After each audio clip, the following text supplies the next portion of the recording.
Right on.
It's a beautiful day here in Mountain Air, in the mountains of North Carolina. Welcome, everybody, to Bush League Backcountry Fly-In number 25.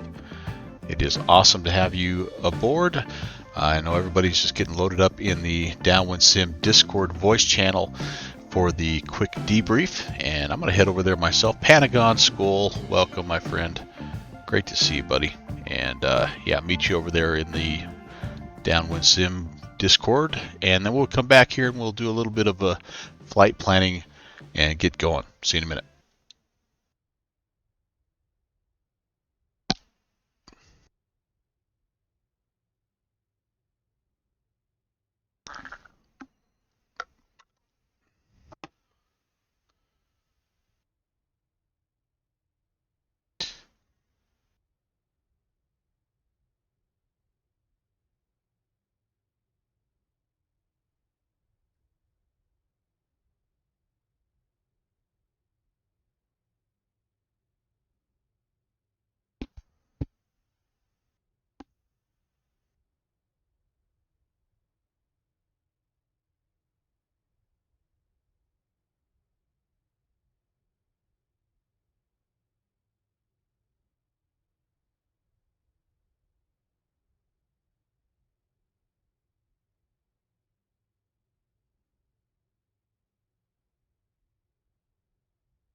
Well, gentlemen, oh, there's the man himself. I was just about to try to do a piece together briefing, but since the man, the myth, the legend, the Mr. VR, Mr. Big City Slicker, Downwind Sim himself has entered the building. Since Elvis has entered the building, I will let him take over. Great to see you. Oh no. What did I miss? I've been warming the room up for you there, Ralph. Oh, okay. I got 2 minutes till. What time you guys got? About the same, but I just didn't know. I know how busy you are. I just went and picked up my son from Lambert Airport. He just flew in from Orlando, and Nice. Boy, are his arms tired. So what's that? And boy, are his arms tired. That's right. He was actually quite shocked at how cold it was here, but Rob, we got to listen to your stream on the way home. So my son said, Nice. boy, he has a very relaxing voice." Yeah. So thanks for the kind words. Absolutely. And Rob, did you? I know you were taking off from Asheville and coming to Mountain Air. Did you make it? Yeah, I left a couple new dents to spackle, but I did. Okay, Excellent. Excellent. The ground repair crew, I can see, has done a magnificent job cleaning up the marks I left with my propeller on the Porter yesterday. Well, it is a golf course after all. Replace your divot. Okay, guys, I have 7 p.m., so let's get flying. I know a couple people have already been at it. There's a couple of last-minute ads. You guys didn't miss anything. We're just getting started.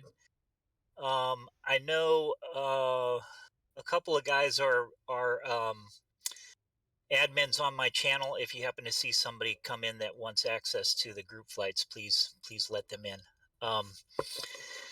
Okay, so welcome. This is year number 2 of the Bush League Backcountry Fly-In series. We're at flight number 25, and it's sort of hard to believe that we've made it this far. But Melvin, Leroy, and I were just talking the other day, and there is so much more left to explore. And so we'll keep piddling around and going places. And I am most grateful for everyone who wants to tag along. So thank you guys. It wouldn't be the same if all you guys didn't show up. So thank you to you guys for participating, and thank you for being here and subjecting yourself to my experiments and explain. So thank you for that. Um, I'm sure most of you saw the itinerary posted at downwindsim.com. Hopefully, you've been able to install the latest version of Mountain Air to November Charlie 0, which is where most of us are parked right at the moment. I'd encourage you to look around and just take in some of the scenery. It's a nice spot. Also, there's a couple of requirements on this flight that we've never done before. The aircraft that you happen to be flying needs to have the ability to tune in a non-directional beacon using your ADF radio, and also be able to monitor that frequency. So like typically you would tune in a VOR and be able to monitor the Morse code from that station. Well, in the same way, non-directional beacons work the same way. So they have a carrier that also has audio on it that's typically Morse code. So your airplane will need to have that capability. I see that Lee is here. Lee, I'm glad you got your plane squared away, and that's absolutely awesome. If for some reason your airplane does not have that capability, or if you happen to be flying in Microsoft Flight Simulator, I have made some accommodations to you or for you. So if you get stuck and have no idea what to do, um, I would say send me a private message on Discord, and then I'll I'll give you a little hint. Let's just leave it like that. And Melvin, Leroy, am I forgetting anything? The weather looks nice. I would suggest that you fly this during the daylight hours, because where we're going is going to be really difficult to see at night. Yeah, that was the only thing I was going to say is maybe bump your time slider back just a little bit because you're going to need daylight. Okay, any questions? Yes, I do. This is John Smith. Thanks for putting this together. You said hopefully we were able to download the latest Mountain Air airport scenery. Was that one of the ones that you included on your page? It was, yes. Okay, thank you. That's the one. So I should see the cones, etc. Yeah. So the file name that you should have downloaded. Let me just double check here. Make sure that I'm telling you the right thing.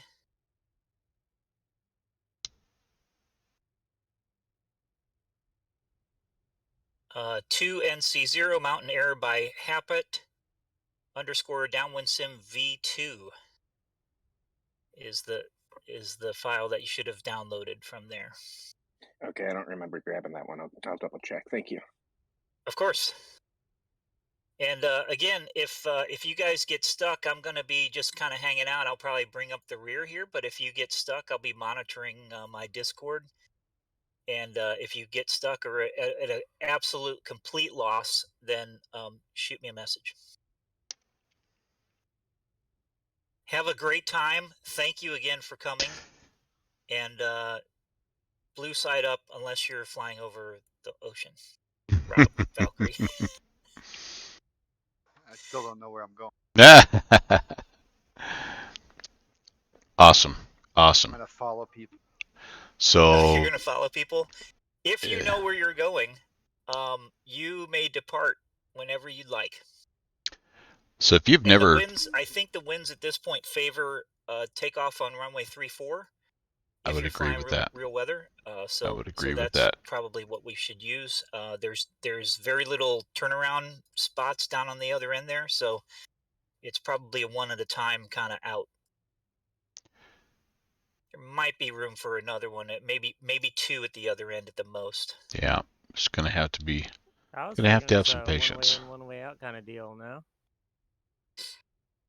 Well, you do have to back taxi, but there's a turnaround spot down there. If you got two small planes down there, they probably could fit without touching wings. I'll leave it up to you guys if you're feeling bold. So we're gonna be heading down that way and departing back toward runway 14. So anyway, all right. Have a great time, and thank you again for your participation. And also one other thing that I'd just like to say, at the end of the night, if you have an opportunity, or even tomorrow, leave me some feedback. I'd love to have some more feedback. Rob Rob Shearman gave me a little feedback a couple days ago, and I really appreciated some input on that sort of thing, and it helps us who make this stuff make it a little bit more fun and engaging as to what you like and what you don't like. So we'll blame this month's adventure on Rob Shearman. Yeah, sorry, everyone. Yeah. All right. So You've given us so much to go by here. Once again, I'm drowning in information. welcome everyone. Look at this. If you've never been to Mountain Air, we can have a slight discussion. The only hint that I've got to go off of is the one that was in your video. So I'm going to start with that and see where we go. Pentagon, you're right. That's great. I have an idea already. Okay. So So if you know where you're going, then you may go ahead and depart. And Rob, I see your message. I'm going to check that. All right, I'm still. I'm I'm gonna fly around in circles. I'm just gonna follow. We might all be behind you downwind. I don't see anybody moving toward the line. All right. So anyway, welcome everybody. We're going to get started. I was just going to say, if you've never been here before, it's awesome. And so I hope you have a chance to. 3-2, I think. I think we got somebody that spawned in on top of us here. Looks like. All right. If you haven't had a chance to download this, has figured something out, and he's on the way. you need to download it, even if you don't fly in this thing. So, all right, let's get this thing going here and make room. See if we can make some progress. I have the fuel already loaded in. We've got the weather briefing, and I think we're basically ready to rock and roll here. Thank you for all the work you do and putting all this stuff together. This is always fun. Thank you. And I'm just going to get started while maybe the rest of the. Thank you. I goodness appreciate you guys sakes. coming and again participating. I'm flattered by the whole thing, and again, if you have an opportunity for feedback, like, hey, I really like this part of it, or I like that part of it, or I hated this part of it, I'll take it all. But thank you. Hey guys Rob, what's going on? I'll give you a little hint, Rob. That'll help you out here a little bit, I think. So you are in the know, and if you're watching me and you're flying in this thing, I am going to give one thing away. I'm going to try not to give too much away, but there's one thing I'm going to give away kind of right away, just out of necessity. So you can use that knowledge as you see fit. But all right, we're going to crack this throttle, and we're going to go. Let's see. Make sure to full rich. We're going to go ahead and put the fuel on the excuse me, the rear tank, and let's get a little fuel pressure built up here. And there we go. That looks good. And it's a nice day out, so probably 4 squirts of primer is going to be plenty.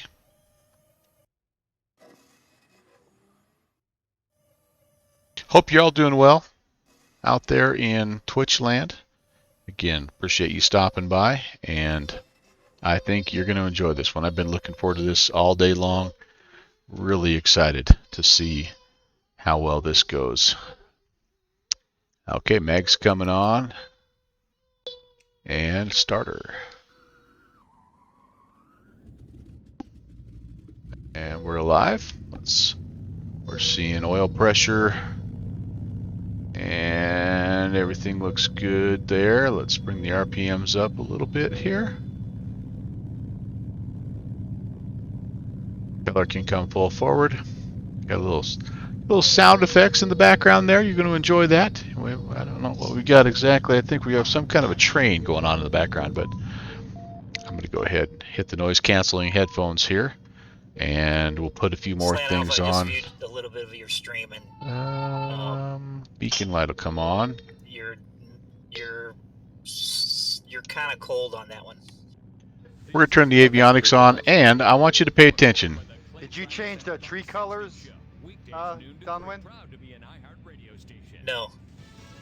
WWNC Oh, they News, look nice. Annie West reporting. New businesses are popping up in the Tar Heel State more than ever. The Secretary of State's office reports nearly. All right, and I just got a private message from Josh, and he has. So here's what I've done, you guys. I have tuned in this hint. So right there. We need the ADF, and we need News Radio 570. We are currently listening to that via our ADF over here. 570.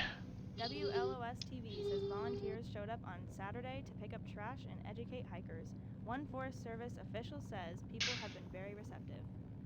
In other local news, the Mountain Air Resort is hosting the 2nd anniversary of the Bush League Backcountry Fly-In Series. The pilots are meeting again at the unique North Carolina community on Slickback Mountain and starting another cross-country flight towards the west.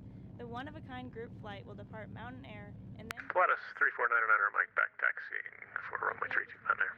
in Morristown, Tennessee, about a mile west of Interstate 81. Mountain Air will be open to the public before the group flight departs. Annie West reporting, AM 570 WWNC Asheville. Oh. All right. What you didn't hear there is she mentioned that the first stop in the Bush League, I don't know how well you heard that, but she mentioned the first stop was going to be Flagler. All right. So that is where we are. That's where we're going to try to navigate to. And so if you don't want any more information, if you want to just try to go find Flagler and see how well you do, rock and roll, tune my volume off because I'm about to do some flight planning on my other screen here. And but if you're still a little bit confused, that's the whole deal here today is we're going to tune in these radio stations, and we're going to get hints along the way. So we don't know where we're going after Flagler, but we do know that our first leg is going to be towards Flagler, and we also know this is incredibly difficult country to navigate. So this is what I've got. This is what I have cooking. So we're going to depart Mountain Air on approximately a 314 heading for approximately 38 miles. And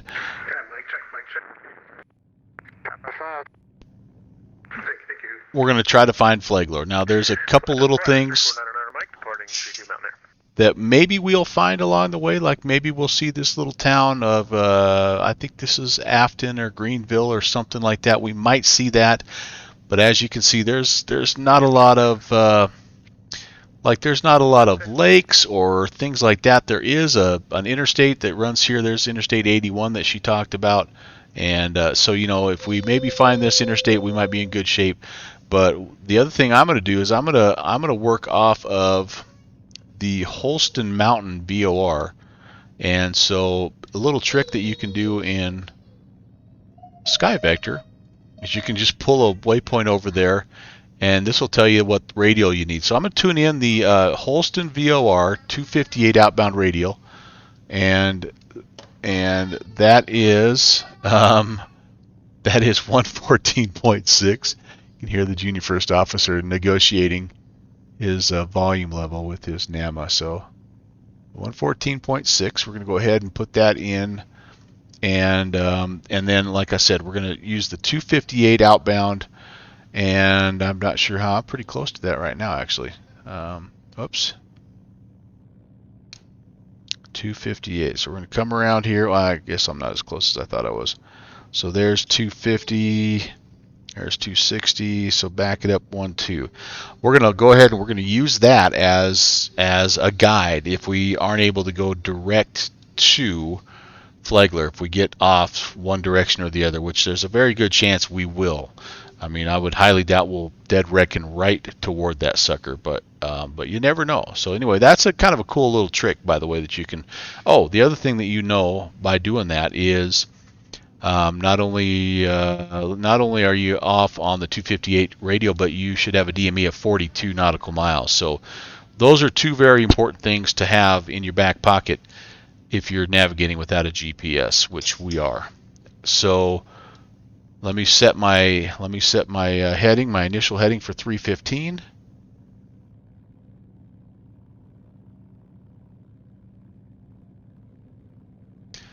That's what I'm going to be trying to do there. A little bit of a left-hand turn, and yeah, we'll be good to go from there. I think we'll find out. I mean, that's the easy part. Right now, the hard part is actually seeing if you can locate the where you're going. So, and there's a very, very good chance that I'm not going to be able to find any of this.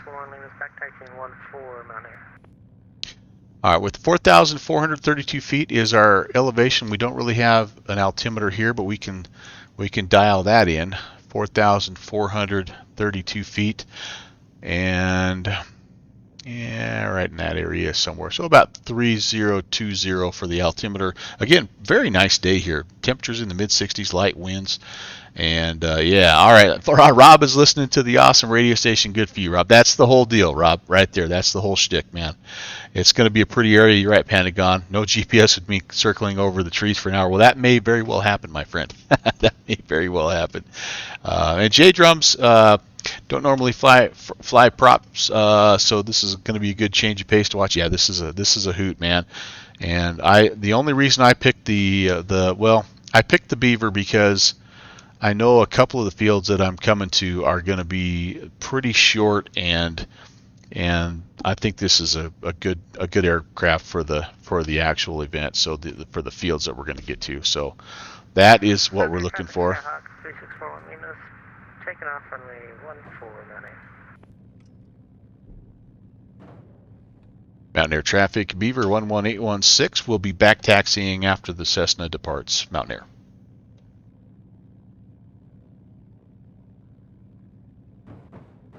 All right, so we're going to just kind of take a peek here. Lean forward, see if we can see. Oh, there you go. Oh, so he all right, he took off the other way. Okay. And Mountain Air traffic, Beaver 816, back taxiing runway 14, Mountain Air. I think initially the weather briefing said maybe we'd go the other way, but you know what? I think that the winds are light enough right now that it's going to be just fine to go up here. And so we will. 2 notches of flaps coming in. Yeah, this is just a unbelievably beautiful area, Drums, and fun to fly, and like probably the most challenging place to navigate as any that I've come across in the U.S. because, as you will see when we get airborne, it's just a patchwork of quilts, and like literally every rectangular field looks like it could potentially be an airstrip, and so you're just it's just a non-stop guessing game. All right, thank goodness for free castering tail. That one half bad.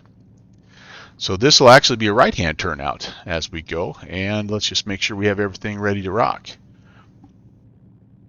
Nav lights, strobes, landing lights are all coming on. Pitot heat's coming on. Mountain air traffic radio check. Loud and clear. And Mountain Air traffic, Beaver 816 departing runway 14. Be right-hand turnout VFR westbound. Mountain Air. Mountain air traffic. Twatter 38 Romeo number 2 runway 14. Let's see if we can keep from P-factoring off the runway here. This is a squirrel of a plane, and I absolutely love it. It is, there we go, just about got myself in a little trouble there. And we're flying. Thank goodness. We were about to go into the golf course. Yowza. Man, this is a skinny little runway. I love it. I love it. Alright. Okay, so we're going to climb out here. I'm going to pull back the RPMs just a bit. And we're going to start to make that right-hand turn. We're actually going to come all the way back around. Really, it's almost a right-hand downwind departure. Mountain Air traffic, Beaver 816 is hanging a right and departing the area. Last call, Mountain Air. Probably should have taken it a little bit further so I get up and over the top here, but I think we're okay. And we'll come all the way back around, and yeah, J-Drums, it is a skinny, narrow little son of a gun, and more suited probably to it like a Cirrus than really a Beaver, but 423 Charlie Lima. every other, I promise you, every other airstrip is natural habitat for the DHC2. So there we go. We're leveled out, and I'm going to start my timer. I've got some notes that I've written to myself here, and I'm assuming that we're going to be pretty close to this, but Departing runway 14, left cross departure to the northwest. we're looking at approximately 20 minutes on this leg, and I just realized something. I did not file a flight plan. I need to do that really quickly, and I'm going to try to do that while I'm hand flying here, which is never a good proposition.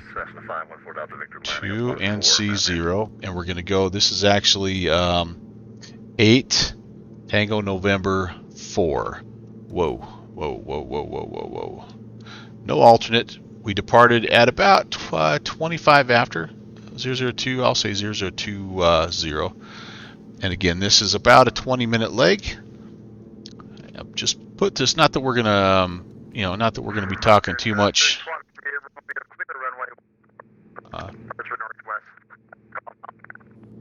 Northwest bound on this VFR. And we're slant alpha today.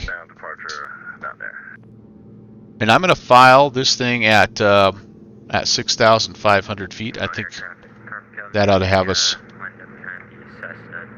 That ought to have us pretty well clear of everything here. So should have had that done first, and I need to make sure I'm filing that for future legs for sure. Okay, we'll pull those flaps up. Try to get a little airspeed going here. We're almost at 6,500 as it is.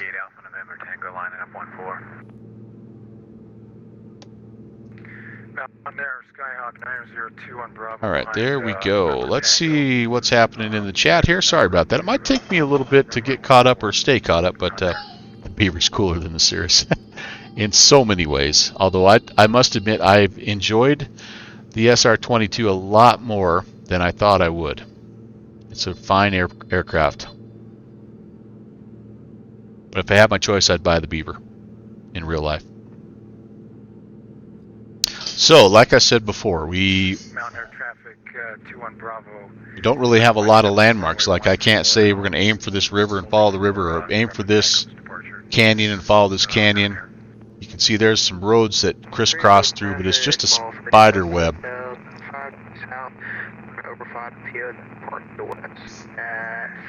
It's a spider web up here, so it's really tough to do a whole lot of anything. I have a lot of respect. I have a lot of respect for the pilots that fly up here, especially the GA pilots. They really must know the country extremely well to be able to find their way here and there and everywhere.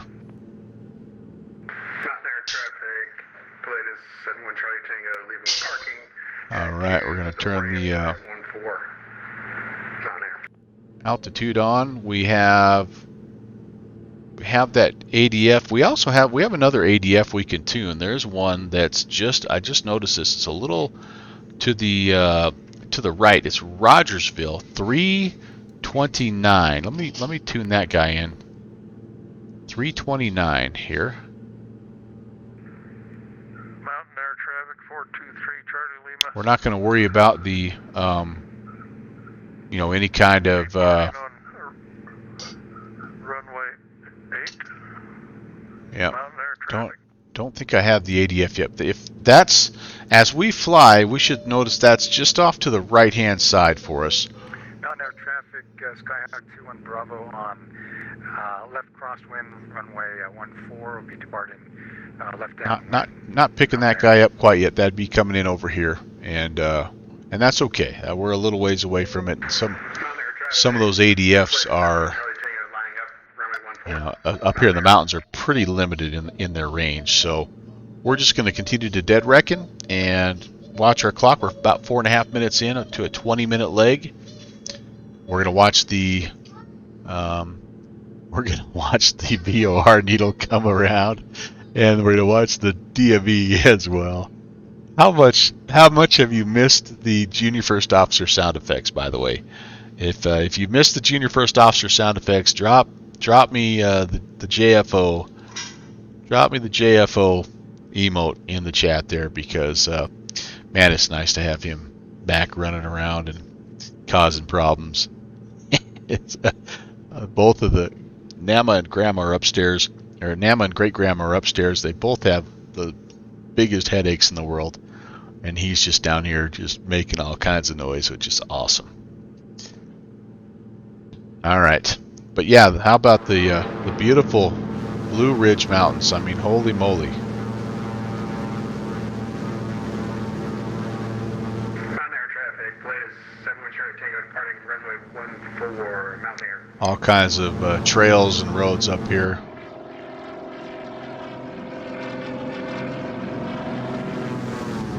And that exterior sound.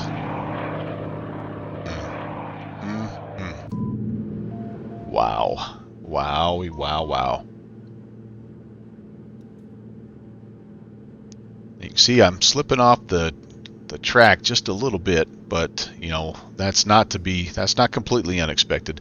If I really needed to, I mean, I could intentionally miss one side or the other, just and then pick up the VOR, the radial, and just fly it down. But I think it's going to be more fun to see if we could just slice it right out. There were 6 minutes and 18 seconds in, and I just see how well we do dead reckoning. 19-minute, first leg here, and that's based on doing about a $140 true airspeed, and we're 100 and almost 125 miles an hour, so I think we've got to be pretty close.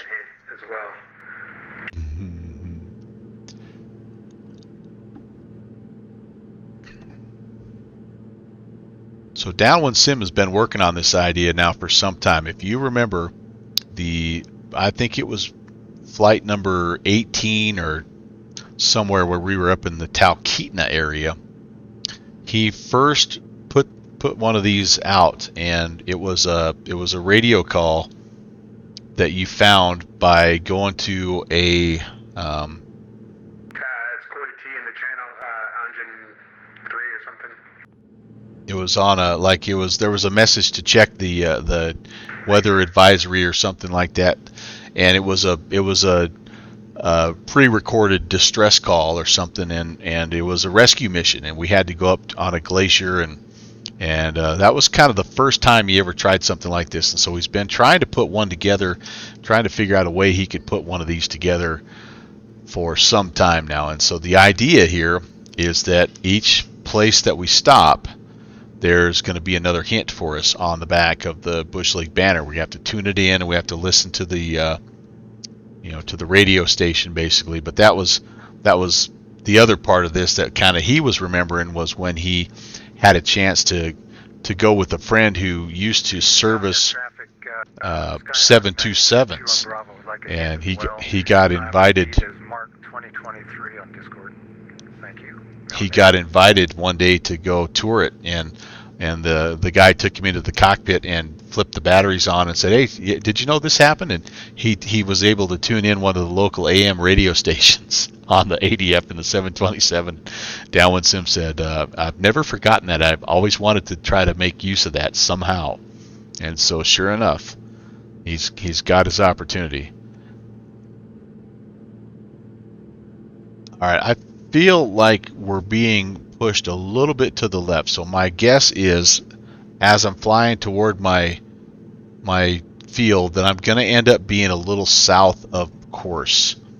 And so when I get there, when my VOR centers, I'm expecting this is going to be more than the DME, which was 42 nautical miles. So this should be more than 40. If it's more than 42, I know I'm farther away from the VOR than I think. I need to turn right, and I need to try to head back along that radial to hopefully intercept and find this Flaglor airstrip, which this is, I think, the first one to me looks like the toughest. Now, I have purposefully not tried to fly this. I mean, I've spawned in to make sure everything's working.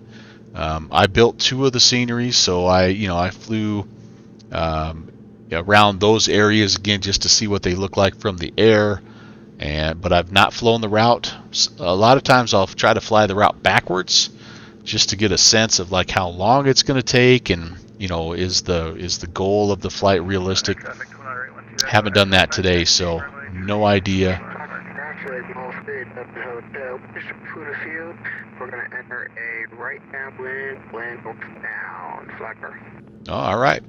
Mr. McCreary has found Flagler. That's awesome. He's in the mall. He'll be hauling the mail on that sucker. Rob's following. Hey, there you go, buddy. Well, yeah, Pentagon, no doubt about it. And as you can see, as we get over the mountains, you're going to see it's just a lot of this stuff, like little fields and patchworks, and oh, that looks like a strip. Oh, that looks like a strip. Oh, that looks like. I mean, like the difference between a guy's field that you land in and a guy's field that you don't land in is, like the one guy's mowed his grass down another 2 inches. So, like, how do you tell that from, 6,000 feet? It will have to make use of these radio aids. I mean, there's just no doubt about it. Okay, we've got our NDB, and it's pointing to the right. So we are tracking now. This is the Rogersville Romeo Victor November 329. So we could tune this in. This is the other part of this. It's, if you're looking on Sky Vector, it's a dot dash dot dot dot dot dash dash dot. That's what we should hear if I turn this on. Let's see if we can pick it up yet.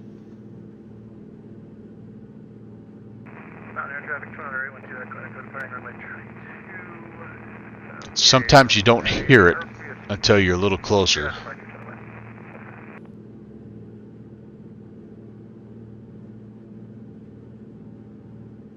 Still a little too far away, but that's the whole point of that, being able to tune and listen to your ADF is the same as you should do, and I don't do a very good job at all. Like I should be verifying that this VOR, this 114.6, this what did I say it was, the Holston Mountain VOR is actually the one that I expected. It's dot dot dot dot, 4 dots, 2 dashes, and then 3 dots and a dash. So let me see if I can listen to that. Let me see if I remember how to do that.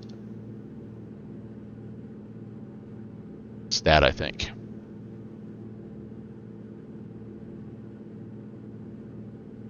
I'm not quite picking that up just yet either, so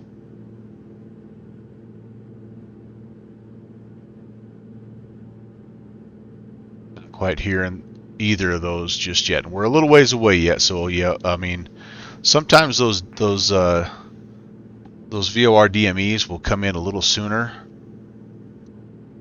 but in this case, it doesn't look like it is. Whoops, and I've drifted down. So anyway, I'm terrible at that. I don't do a very good job of that at all, and I really should. It's something I need to just get into a better habit of doing.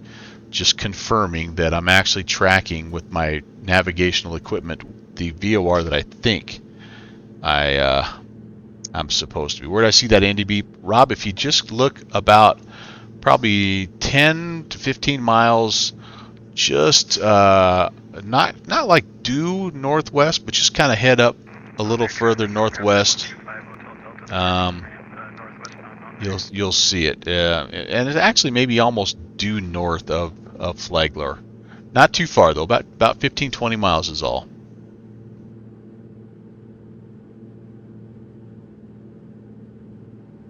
There's a Hawkins County airfield, and that non-directional beacon is right there.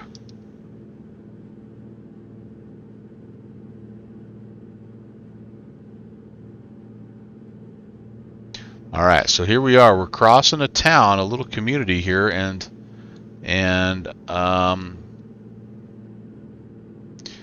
we're at about 15 minutes. So and our needle is moving, so we're getting close, guys. We're getting close. So I'm going to do this. I'm going to start to throttle back. I'm going to lose some altitude. Field elevation is 1,100, so I need to be down to 2,100 for purposes of entering the pattern here. So I'm not too bad. If this is that little town of Greenville, then I'm in pretty good shape. I think the airfield should only be another, about 8 miles according to my sky vector. So very cool, very cool. Oops, I'm sort of wandering away from it though. I don't want to do that. Let's get back on course here, and now I'm probably a little too far to the right of my track. So and then I'm going to check my numbers here. I want to make sure I get everything where it needs to be as far as my descent. Let's go ahead and let's come over here to the front tank, and I'm looking at an approach speed when I get there at above about 65 to 68 miles an hour. So that's right about there at the top of the green. No lower than the bottom of the green arc there. That's going to be 60, and so kind of in between here is pretty good. So, but I need to get down into flaps range, so I'm going to go ahead and level off here, pull the power back a little bit more, and just try to get some speed off of here. There's 16.5 minutes. If I happen to see this, so this highway is a little bit of a guide, but then there's another north and south interstate. I'm sorry, it kind of runs to the northeast that I could pick up as well. That hopefully I'll be able to see. There we are. We're back into some flaps range. I'll put 2 notches in here. We'll just continue our descent to 2,100. And we're awfully high, so we're just going to have to also pay attention to traffic calls and things like that, because I think we're probably going to have to orbit a little bit and try to figure out where this place is. The one thing I didn't see that I was hoping to see is there's a Greenville municipal airport, and I didn't see that, so I think we must have flown right over the top of that. But we still aren't quite there because my needle is not centered up, so we have a little bit of time yet to make our way down. And Flagler, the runway orientation is 15 and 33, so we could almost make a straight-in approach if we wanted to here to runway 33. I think what we're going to end up doing though is left-hand pattern to runway 33. Most of the winds now are coming out of the north, so I think that's going to be the right call for us. Okay. Now, if we can just find the airfield. And again, remember, we should be 42 miles on a 250, and we're only 38, so that means we're right of course, so that should put our airfield over. Flagler traffic, Cessna 515 Delta Victor's 9 miles south of east, 4,000 descending. Flagler. Yeah. Flagler traffic, Beaver 816 is approximately 4 miles to the east. We're still search of the field, but we're descending through 3,000. We'll be just orbiting the area until we locate the field. Flagler. Boy, if I had, like, if there was a little lake or just something, man, just like one little thing is all we need. There is an interstate that we're looking for that cuts across our path, and we got to be just about there because we're just about on the radial. Yeah, and we're only 38, so we're like about, I think it's about 3 or 4 miles to our left, to our southwest. It's over there somewhere, but where? That's the question. And there's like a little something that is suspiciously airstrippy, but I know that's not the airstrip because it's not rendered. I know Downwind Sim's done a lot of work on this one, so it looks really good. But we're to 2100, so we're going to go ahead and level off here. And I think this might be our interstate, so we're going to hang a left. We should be kind of on a crosswind now for about 3 more miles. Flagler traffic, Beaver 816 is 3 to the north. Still don't have the field in sight, but at 2,100, and we're traveling now westbound. Flagler. Okay, here we go, guys. We're just going to kind of keep it going, keep it on the radial as close as we can. Looking. Trying to stay at 2,100.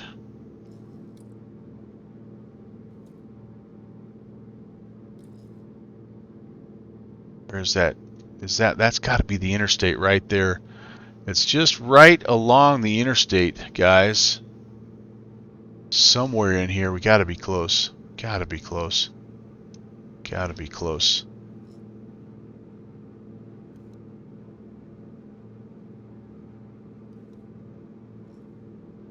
Is this a double lane? See, the whole thing is there's so many highways here. I just don't know that that necessarily is. Maybe this is the interstate highway over there. If that's the case, then yeah, we got to go to the right just a little bit. We still have about a mile.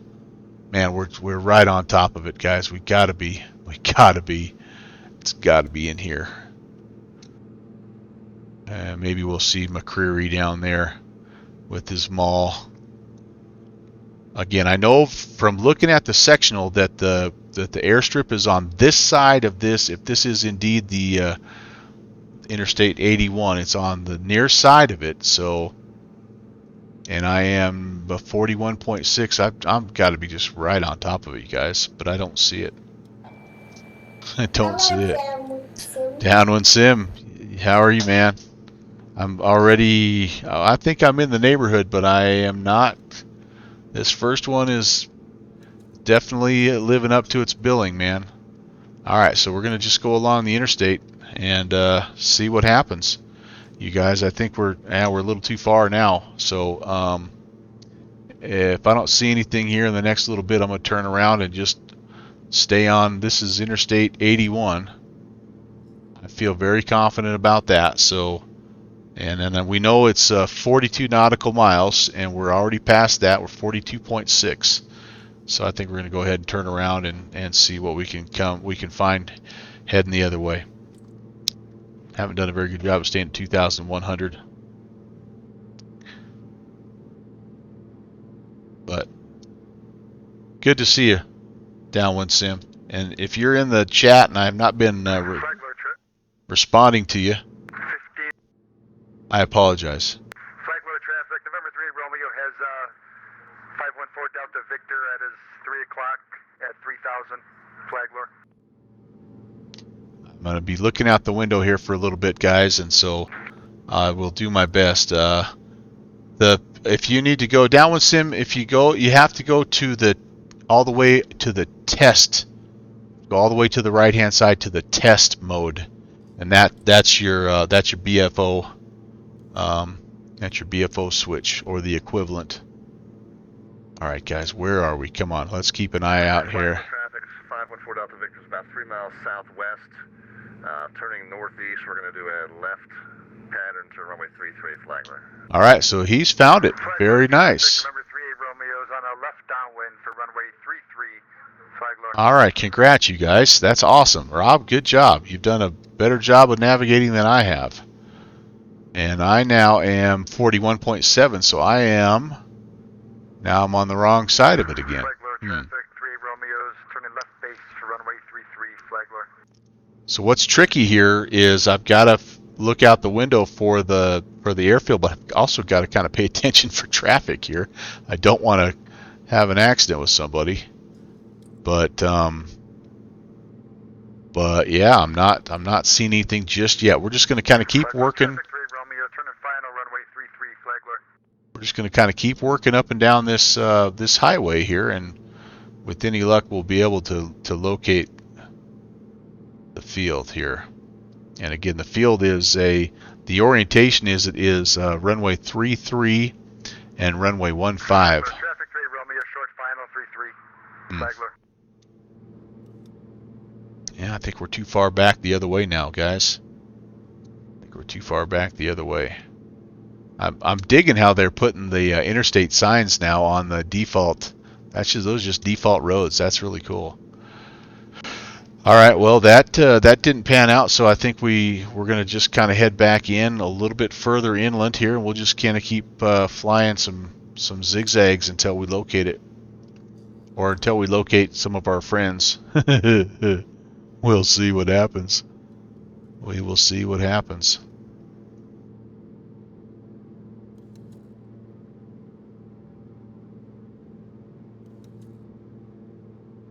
So far, I'm kind of striking out, you guys. Okay, let's get back on this heading, and let's see if we can locate anything that looks remotely like an airstrip. How am I doing on height or altitude? Doing okay. Let me just go back. Let me double check something. Let me just make sure that my DME is correct here. Now watch while I'm looking away. Everybody in the chat will see the airfield. Okay, 42 miles, 258, and that's what I've got tuned in. 258. Romeo's clear runway 33 after a few bounces. So now we're 40.8. So we gotta kind of keep looking. I've looked over this way already. I'm gonna just try to keep looking out my left-hand side here. Do a quick departure runway 33. We will be a left turn. I feel like I'm a little bit left of the course now, and again, is this, is that 258? Is that 250? It's hard to. Oh, a lake.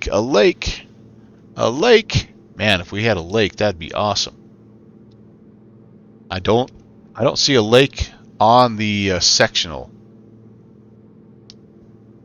I don't see a lake on the sectional, so man.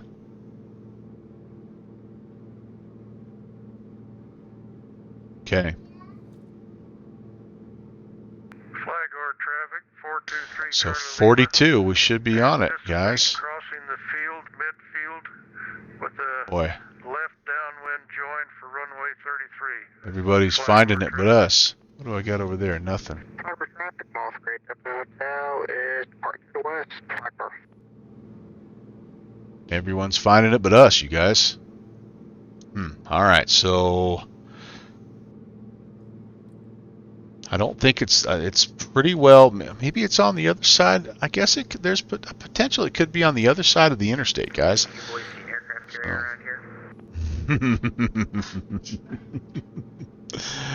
So how about we do that? Let's buzz over. Let's get back on the. Let's just try the other side of the interstate here. Maybe it's on on the other side. I just was like on the sectional, it actually looks like it's right on top of it. So we've tried a couple of passes on. 8 miles to the east, we'll be entering an extended right base runway 33.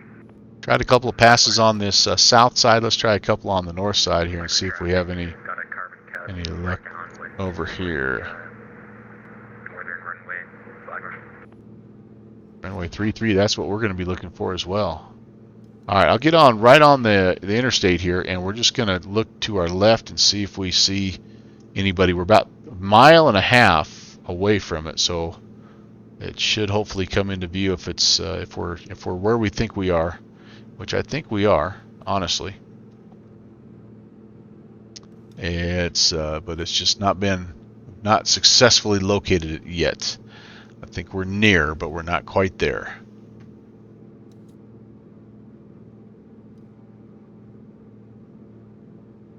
.7 miles. Man, you'd think we'd be seeing it right now.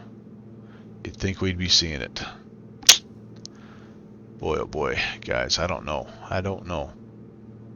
I don't see any other kind of east-west running two-lane highway, so I don't feel like we're following the wrong highway here. I just feel like something's amiss. Either we're not, like, our DME is off, or the the radial's off. Sometimes that's what happens. So I'm gonna just fly this road. Flagler traffic, Cessna 514 Delta Victor's the high left downwind 33 Flagler. I'm gonna fly the road for a while. I'm gonna fly the road in both directions for a while and just see what I see. Flagar traffic over the field. Anticipate a left-hand downwind for runway 33. We're going from the second guy to leave Mountain Air to the last guy to find Flagler. Oh man, that's awesome. Flagler traffic is now 88 Alpha November Tango, just overflying the field trying to see what's going on. Yeah, so I wish I could just see those guys. I do not. Okay, we're going to keep our eyes on this side of the road, on this part of the trip, and then we'll put the eyes on the other side. Okay, so here's a major road that's intersecting. So I think we've gone far enough back this way. We'll be staying south of the field to just observe at 2,500 Flagler. I've lost a little bit of altitude here. That's Iowa Scotsman checking in. Iowa Scotsman, I'm lost, my friend. I'm lost. I'm failing to find the very first airfield. And I got to get some altitude here. I got to get it back up to pattern altitude here. Flagar traffic, 423 Charlie Lima, left base for runway 33. Want a hint? No, I don't want a hint. Final for 33, but I've lost sight. I'm going to be going around Flagler, left close traffic. Don't want a hint because I know I'm in the neighborhood. I'm going to go just a little bit more and turn around. Charlie Lima, 3-mile final for runway 33, Flagger traffic. I don't see anybody over there. We're going to just do a little 180 and we're going to fly back down that road. And either we're going to find the field or we're going to find the rest of the traffic, one way or the other. And if we don't, well, then I don't know. We'll have to come up with the plan C. And I don't know what that is. Wish I could be lost with you sitting in a whole hotel room instead. Well, you kind of are lost with us, Iowa Scotsman.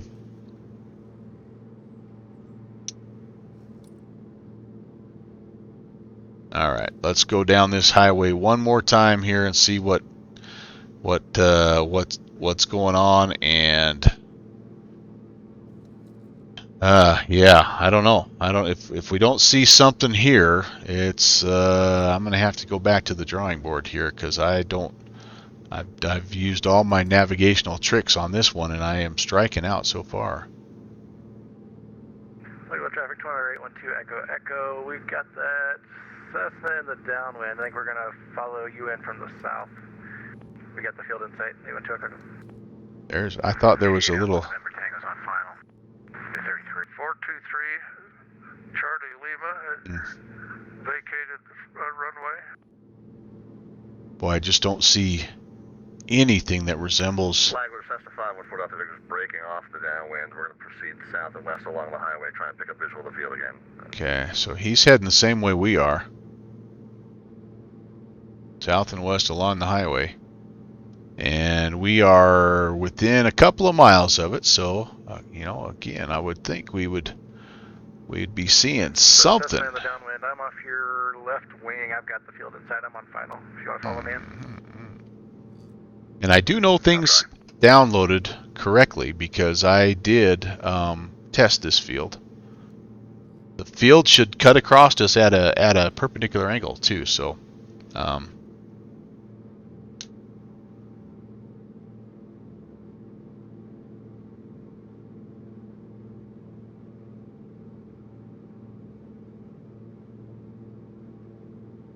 again, there's buildings all over the place, but nothing that looks like what I need. Nothing that looks like what I need. 40.9, 1 mile away from it.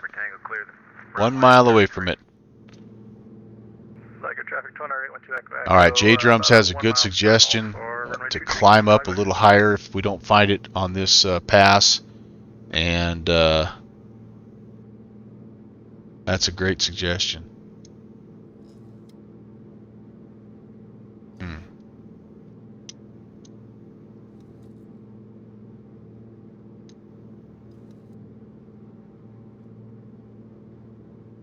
Well, goodness, guys. That's about 42 right there. Should be right off our. Should be right out there, but it is, unless, I mean, no, that's not it. There it is. Oh, we got the field. Okay, finally. At Flagler traffic. Beaver 816 is just to the west of the field. We'll be jumping into left-hand downwind runway 33. Flagler traffic. All right, holy guacamole, that was a tough one downwind, Sim. My goodness gracious, don't lose sight of this sucker. 41 Lima is 5 miles to the east. We'll be overflying and oh my lord. back around to join the left downwind 33. Oh my lord. 2 more notches of flaps coming in. Let's get ourselves down to about 80. Flying at 4,000 feet and then circling back as well. We'll look for the traffic. Okay, where the heck are you? I'm going to check 19 times. Flagler traffic 2812 Echo clear runway tree. Flagler. I've lost sight of the field. I don't think I have. Flagler Cessna 514 Delta Victor's high left downwind 33 Flagler. Flagler traffic Skyhawk 21 Bravo left downwind for 33. Oh boy. Flagler. Got a lot of guys on the downwind. At Flagler traffic, Beaver 816. We see the high downwind. We're going to go ahead and just extend. We're on the downwind at 1,800. We're just going to extend Flagler. I think that's downwind Sim.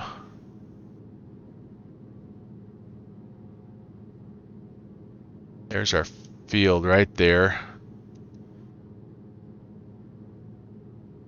We're gonna just take it out here, and we're gonna keep this road and this river.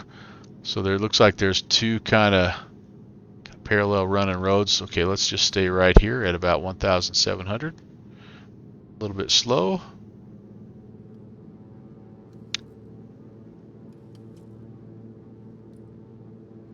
We'll wait for the Flagler traffic, Cessna 514 Delta Victor's left base to final, Flagler 33. All right, he's right ahead of us. Flagler traffic Skyhawk 21 Bravo left base for runway 33. Okay, he's Flagler. Number 2. We'll be behind that guy. At Flagler traffic, Beaver 816 will be turning left base. We'll be number 3, runway 33, Flagler. Give it just another minute. Mike is overflying the field at 3,500. Going to make a left turn to enter a steep descent into a left downwind for 33. All right. Navigation via MOB, mob. Oh my gosh. Hey.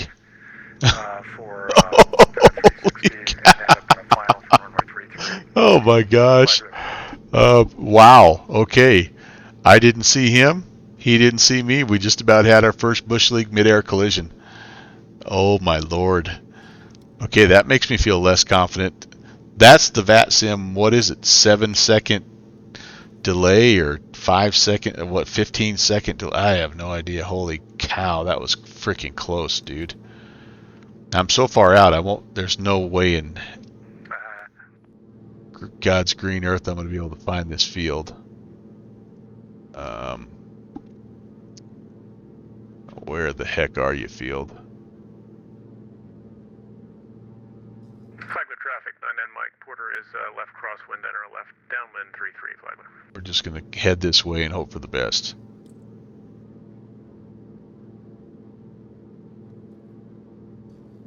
Right about there. Flagler traffic, Skyhawk 21 Bravo. I think I see it. Departing the pattern, and I'm going to go up to 2,500 to observe Flagler. Flagler traffic, Beaver 816 on the extended final runway 33, Flagler. Landing on the pond, Flagler. On the pond, very nice. All right, let's pull some power back here. Porter is left downwind 33. There's the Porter right off our 12 o'clock. I overextended that base turn just a little bit, but it's all right. At 4,200. Gonna look to join the left downwind if clear. Final notches here, flaps.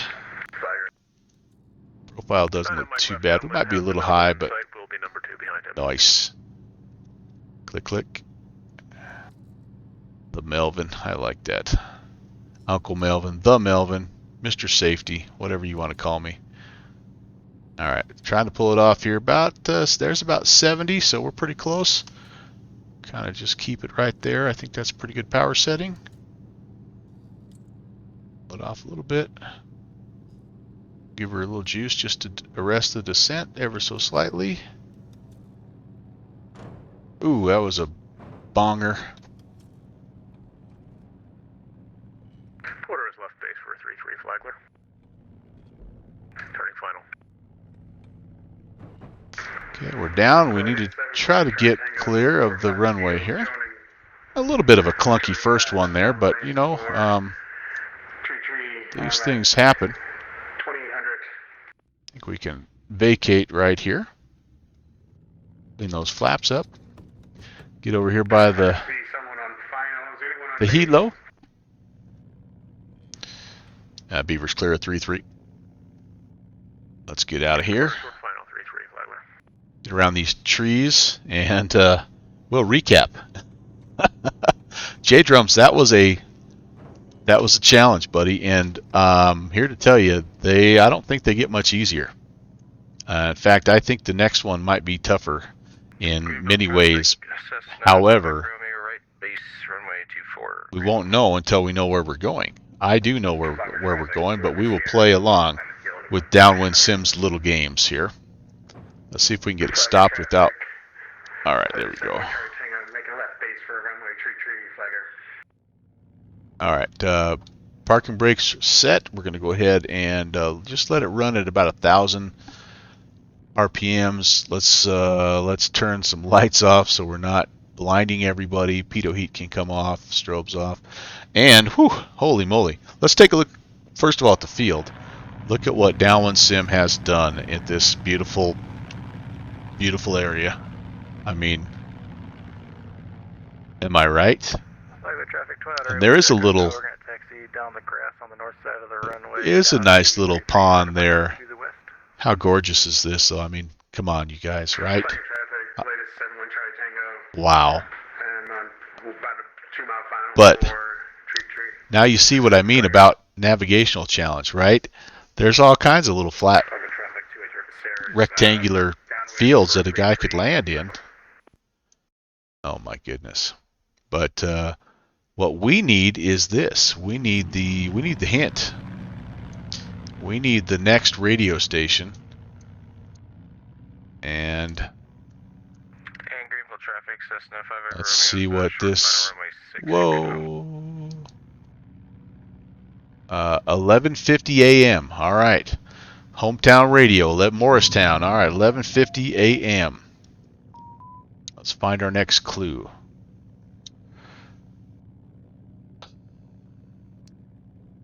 Oops, 11. 9, 10, 11, 50 a.m.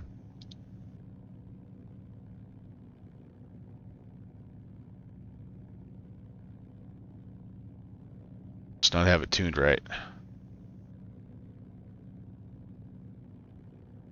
There was a little bit of a trick to this. There's a Flagger traffic, 71 Charlie Tango, clear tree, Flagger. Oh, that's not how you do it. There's a little bit of a trick to this. 5, 6, 7, 8, 9, 10, 11, Flagger traffic, Twin Otter 812, Echo departing runway tree, left crosswind departure to 50. the west. What was that trick? Oh boy. What was that trick? So what happens in these is that it doesn't display that, does not display that last digit. Left downwind runway 33, Flagger. But I had a workaround for that. Whoops. I promise you guys, I was not using this. I just hit the M key on accident. If I'd have been using it, I'd have found this field a lot sooner. Just make sure. 33 turning west, Flagler. Yeah, 1150. Okay, 1150. There's nothing else on here, right? Nope. Home of Davy Crockett. Very cool. 1150. So we got to have a way to tune that in.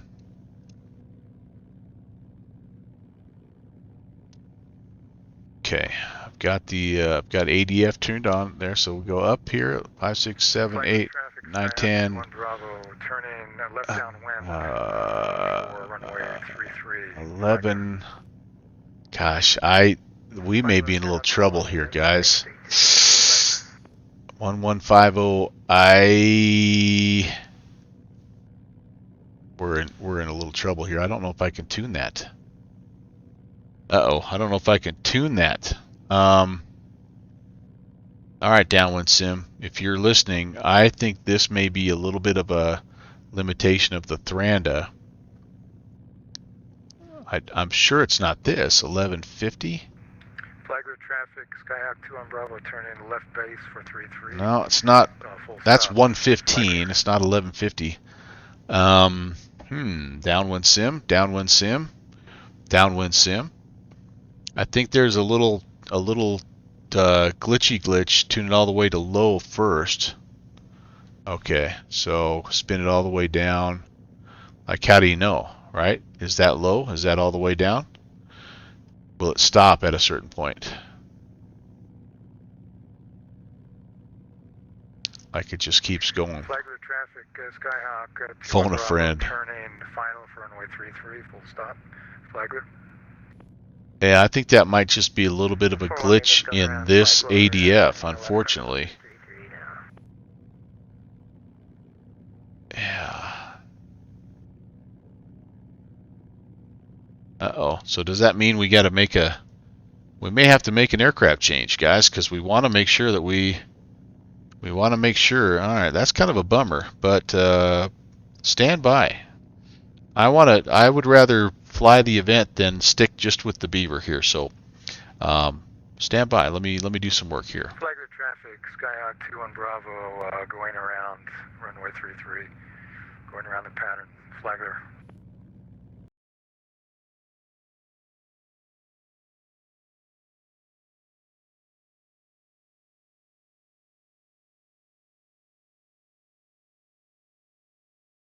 Flagler traffic, Skyhawk 41 Lima midfield, left downwind, 33 Flagler. Flagler traffic, Cessna 2 at Cherokee Sierra is base for 33, Flagler.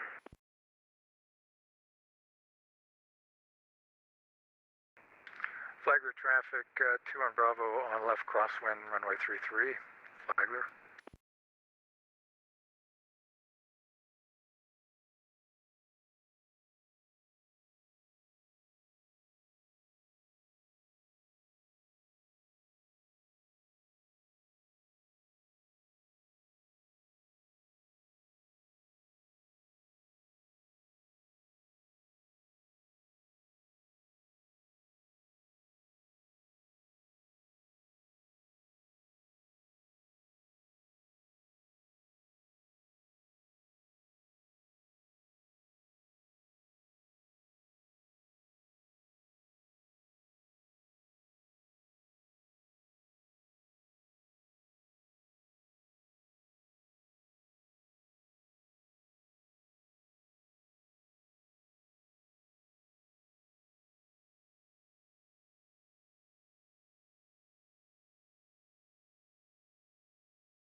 All right, well that's not exactly working. So let me do this. Let me do this. Let me do this. And hang tight here. I will pull up my. I have no idea why this is asking for an activation code, but I will. I'll play your little game, Trebek. I think this one might have what we need. This is the Duchess. But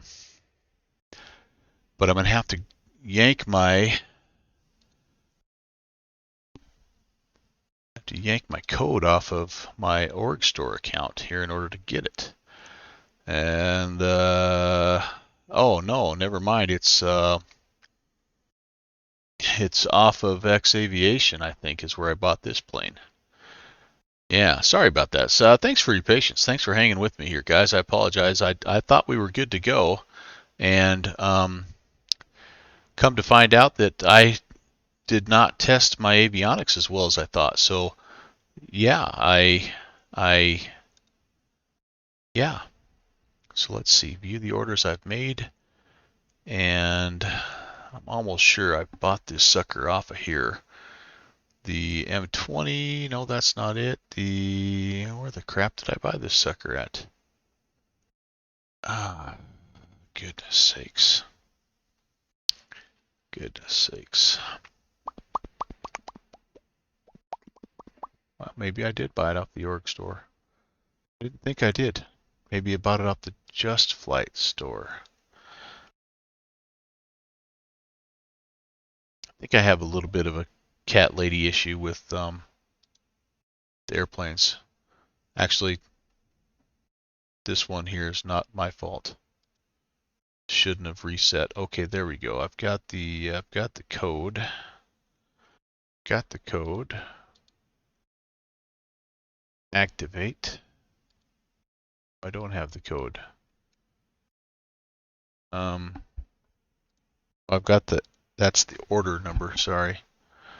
What the what?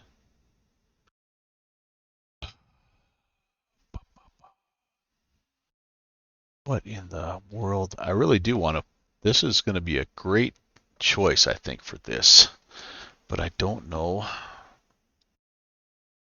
for the life of me. The only other plane that I can think of is actually the SR-22, and I don't want that. Yeah, let's see here. Let's see.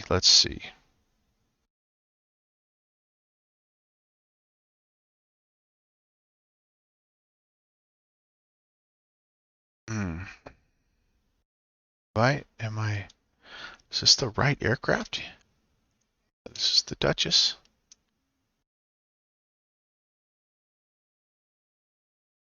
I have an order number, but I don't have a download number. This is really weird. Yeah, no, it's not. Okay, well we're gonna try to we're gonna go to a different aircraft then. I didn't get the real sim version. God, that's frustrating because that's the one I want. I want this. I want this. Oh, there we go. There we go. Hold on. Hold the phone. I found it. I found my email. Found my email. Activate. Bingo. All right. So I'm going to have to reload. Unfortunately, I'm going to have to completely quit out of X-Plane and come back in and reload. While we do that, though, we can take a quick look at the Volanta touchdown report. Let's see how we did. We started out at 2. Oh, this is going to be a different flight now. I wonder if it'll show me how I did on the last one. No, it's not. Why not? That was what I did 2 nights ago. And then what did I just do? Oh, somehow it didn't record that last flight. Probably for the best, because it was a pretty clunky landing. Darn. That stinks. It stinks. Yep, Fayetteville to Mountain Air. That's the last one it recorded. Bummer. All right, well we'll load back up and we will rock and roll. Connor Nix is here, by the way. Just bought the GTN 750. It's a fun unit. It really is. It really is. Yeah, Pentagon. I've been so accused of that. I have so many planes that I don't need to have every single one of them, but it's like the only thing I can do anymore. I don't hunt anymore. I barely fish. I don't play golf. I've been a broken down old man for the past 2 years. This has been my one and only outlet. So yeah, I've picked up a few. I've acquired a few aircraft. This is a good one. This is one. It's a Thranda and Just Flight collaboration, and I do think you're going to enjoy it if I ever get the sucker fired up here. So we're at Flagler, and we're ready to go there. We're ready to go there. Let's pop it in. I'm gonna have to move my throttle or my quadrants around a little bit here though, because it is a full-on, like it needs all six little levers here, which is part of why it's cool. But at the same time, I put the GTN 750 in it, so it's like it's like that combination old and new aircraft. It looks pretty old and beat up, but it's kind of got some sexy avionics in it. So it'll have more than what we need. And what I'm just hoping for is that it has a working, functional ADF. If it doesn't, then I don't know what we're going to do, you guys. I thought we were good. I specifically picked the Beaver because I knew it had the ADF. I'd put that in there, but I didn't realize that it wasn't going to work on that 1100. Take it 4 digits past. Connor's flying the Fokker F50 with the GTN 750. Yeah, old and new. Yeah, exactly, man. It's like right, chocolate and vanilla ice cream or something, right? Or iced coffee. You know, there's worse hobbies to have. Thanks, Pentagon. I appreciate it, man. So a little too late in the day to have that, but you know, I'm still not sponsored by Diet Dr. Pepper. Skullhorn, by the way, the ale horn is full of Blue Dolphin. And all right, so let's see what we have here, yous guys. Let's see what we have. God, this is a fun plane. It is so fun. Please have it. Please have it. It may not with this. I may have to go with my other avionics unit. If I take that out, does it have it? I don't think this has any kind of ADF in it. Looking at it, no, it doesn't. Autopilot, or no, that's DME, right? Nope, that's ADF. Okay, this we may be. Did that have that with the 750? Yeah, it does. Okay, so we're good. I think we're okay here. I think we're okay. Let's make sure everything is as it should be, and let's get this bad boy fired up. Do I have any chocks and stuff on? I think I do. That looks fine. Get rid of that. How much fuel do we have? We're going to just kind of cheat here a little bit. 2.5 hours. Let's make it a good 3 hours. we shouldn't have that much time left to fly, but we may. Yep, all of our covers and static elements are removed. Let's connect to the BatSim network and let's find out. Let's put the master battery on. And do I have an avionics switch here? Don't know if I do. I think it might just come on automatically. And so, what did we need? 1150? Was that what it was? Oh, goodness sakes.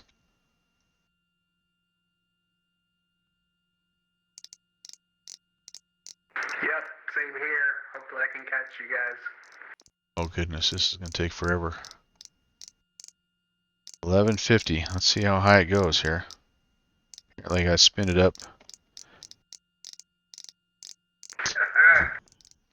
Just when you think it couldn't get more entertaining. Let's watch Melvin spin the ADF up to 1150. Downwind Sim's back with pie. Downwind Sim, did you ever get off the ground, or have you just been doing? It's so loud, I can't hear anything. You've been just doing user support.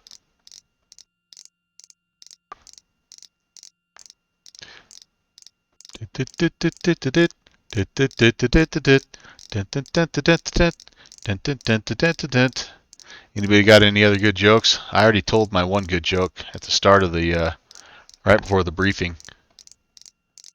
The only other joke I have, it's a middle school joke, is how do you know the difference between an alligator and a crocodile?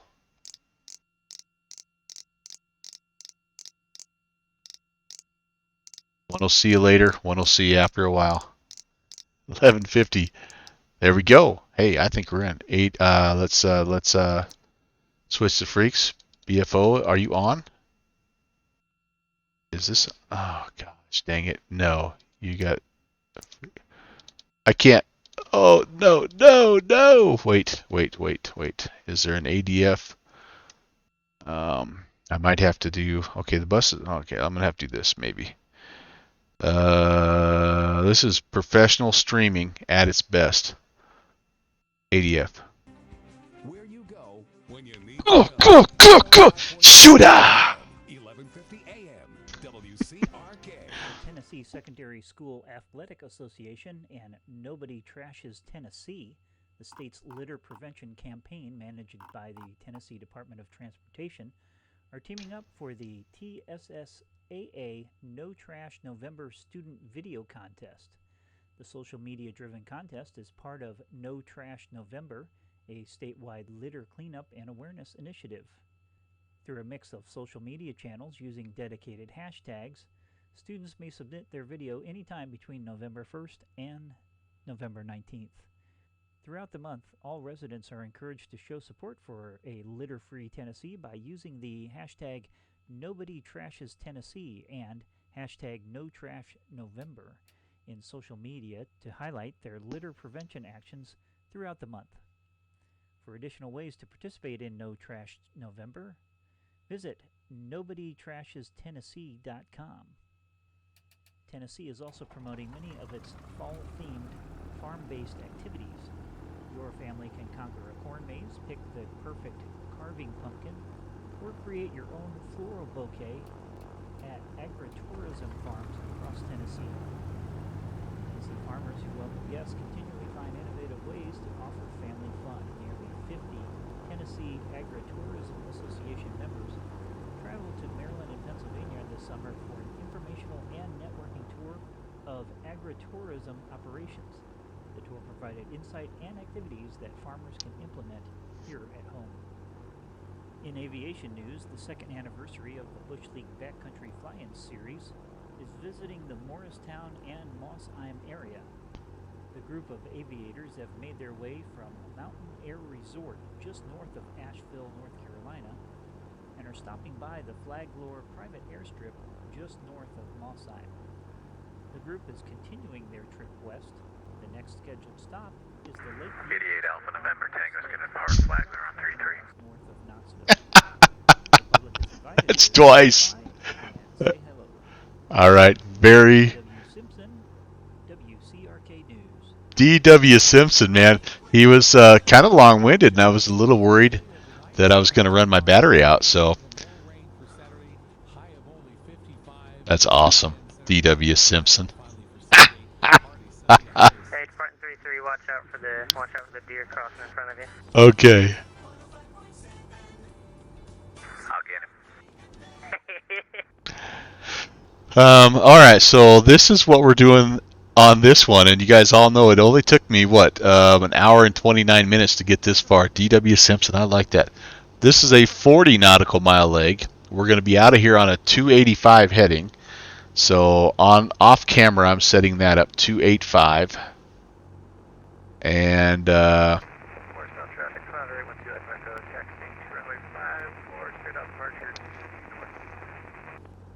Morristown traffic, kind of interesting. And then I think we're going to use, there's a VOR right down here. This is where is it? Right there. It's hard to see. The volunteer VOR, 11640. and we're on a 015 radial there. So again, off screen, I'm setting that 015.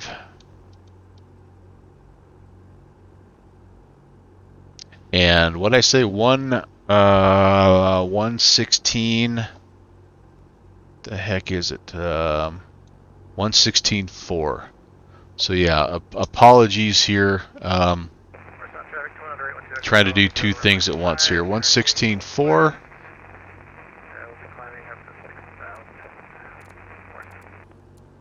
116.4. This is probably a more appropriate avionics suite. All right. 22.8. Okay, so we're good. We're not picking that up quite yet, but that's no big deal. There is no NDB to track in this case, so we're going to just roll with it here. But hopefully that'll pick up once we get airborne. So Morristown traffic, Skyhawk 21 Bravo, 7 miles to the northeast, and we'll be entering the left downwind for runway 5, Morristown. Everybody's going to Morristown, and guess what, guys? That ain't where you're supposed to go. The smart money stays with the Melvin, even though I'm lost half the time. All right, here we go. I think we're warmed up. Gonna cut the brakes here and see if I remember how to fly this baby. Oh, how I like this plane. I'm not in it nearly enough. It's just a wonderful twin. It's Flagger traffic. Anyone on final?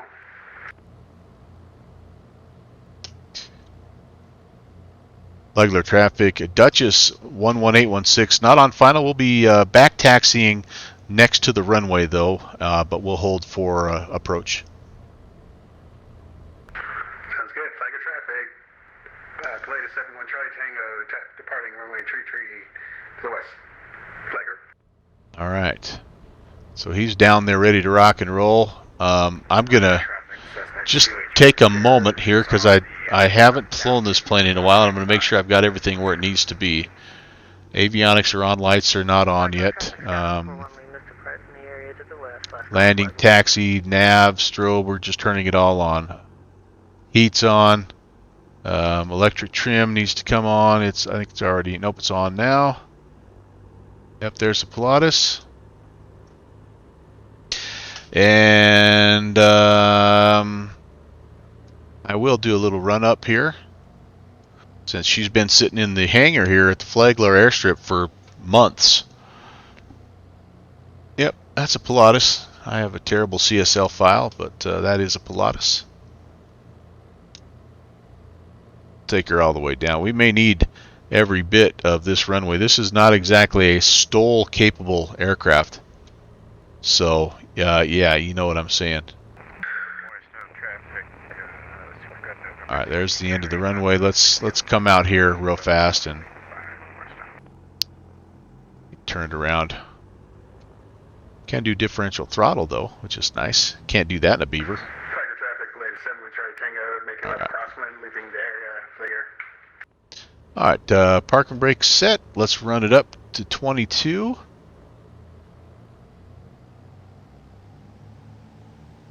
Let's work through, oh my goodness, it's not, brakes aren't holding on the grass. Okay, well, we're going to have to skip the run up.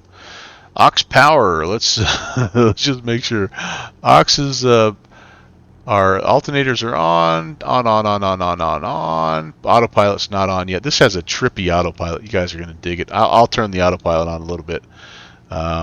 Flaps, we're going to, this is a, watch this, this is a, one of those where you have to hold.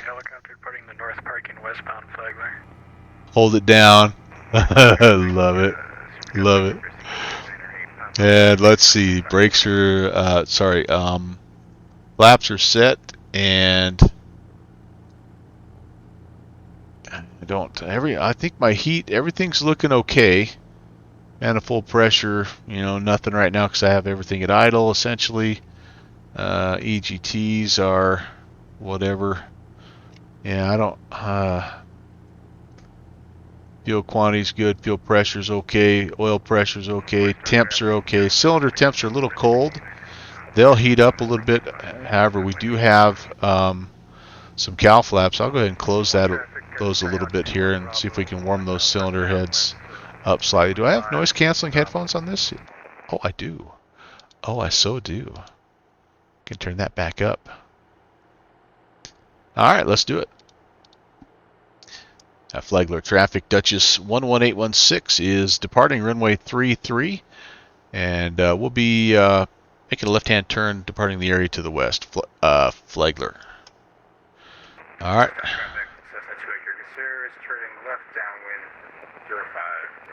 They're going to the wrong spot, you guys. We may have a chance to get back ahead.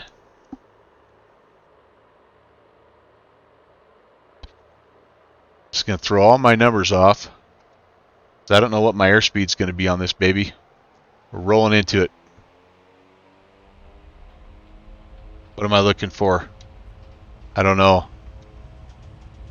Close to 100, I think, or 90.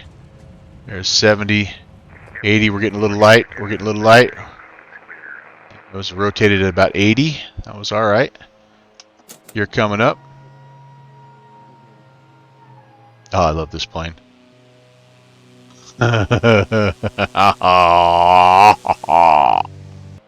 Away we go. Let's head westbound. Let's reset the old Mr. Timer. And let's see what happens here. A little concerned that I'm not picking up my VOR yet. That makes me a little nervous. Oh, and I forgot to file a flight plan. All right, let's pull back the RPMs. We don't need to be crazy here. Flaps are going to come up. More traffic, Skyhawk 1 Bravo, turn a left base. I'm going to go back up to about 4,500 on this one. And I will engage the autopilot just so I can show you. It's a really trippy autopilot. Okay, it's on now. And then you... So there's altitude mode, which is, I think, a climb mode. Yeah, and then heading mode I'll engage. So this is attitude mode, so it holds me. It's kind of like a flight level change, or an IAS mode, sorry. We'll take that up, and then there are, it's hard to see, but there's nav and altitude. There's glide slope, there's go around, reverse, and approach. So it's a great little... It's a great little deal here. 3,500. We're doing okay. We're doing okay. We do have to remember to lean out as we climb. EGTs are on the rise. We'll wait, and when we get to cruise, we'll go ahead and get that leaned out, and then go a little bit rich at peak. And we'll see what our speed. I think our speed's going to be comparable, honestly. So this should take us 32 minutes. That doesn't seem right. That seems like too long. 32 minutes for 40 miles. No way. That's way too long. That's way too long. What do I have on my 20 minutes? 20 minutes on my initial calculations. Oh gosh, there's 4,500. Sorry, we're going to be a little bit high, but that's okay. Leveling out. We'll let everybody else go to Morristown and learn that they're not correct, and then we will. Is that us? It's not us. Okay, we're cool. We're cool. Everything's cool. All right, let's. We didn't have that on. Goodness gracious, we did a lot of stuff not very well. 8TN4. Oh, there's somebody at Lakeview. Very nice. TN10. We took off at about 0130. About 20 minutes. We're going 4,500. We're westbound. And we'll file it. We're no longer a Beaver, though. We should probably disconnect and reconnect we're a Beach 76. So BE76 Duchess. Fancy pants. All right, now we'll file that sucker. Not that there's anybody really, caring about us. Oh man, we're a lot quicker actually in this plane. We're a buck 55-ish, 50-ish. Okay. So that will change my calculations a little bit. So probably not 20 minutes, but more like about maybe 15. But the nice part about this, so we're crossing over a little bit of a lake area, is there's this is tucked in kind of on a little finger of a lake that's coming up. But the thing that I'm a little worried about, guys, is I'm not picking up that VOR, and that's not good. 116.4. That's what I've got set for VOR1. And that's probably why I didn't have the V lock on, and sure enough, there we go. Okay, cool. So that'll center up when we get there. Let me just double check that I'm oh, that's not right. It was 015, wasn't it? Was the radial. Yep, 015. So let's spin that around. That got bumped off somehow. 015 right there. So we're just about on a perpendicular to it right now. So whatever happens is going to happen quick. Lakeview, by the way, is it's an east-west configuration. So we're going to have a crosswind no matter how we land. And Lakeview traffic, 38 Romeo. It's all right. Left downwind for the eastbound runway, Lakeview. Very cool, very cool. So anyway, welcome to the Duchess, and sorry that I couldn't finish out in the Beaver. I am genuinely concerned about this landing and the next one because the runways are super, super short, and again, this is not a plane that is necessarily designed for that short field takeoff and landing. But oh, it's pretty. It's so pretty.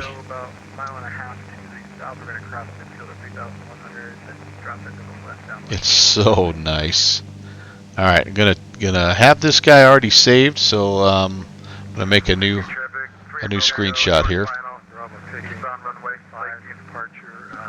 Some guys are already finding Lakeview, which is cool. We're going to do a new snip. We're going to go rectangular view here. We're just going to grab a quick shot of that. Awesome. Awesome sauce. All right, what have I missed in the chat, you guys? You've been very patient with me. I can't tell you how much I appreciate that.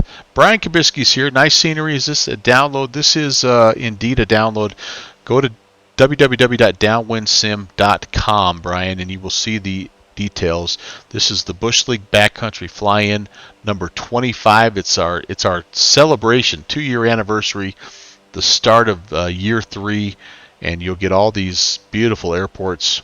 This is just ortho for X-Plane, but it's just such an incredible part of the world. It's the Blue Ridge Mountains and North Carolina, Kentucky area. It's awesome. Awesome, awesome.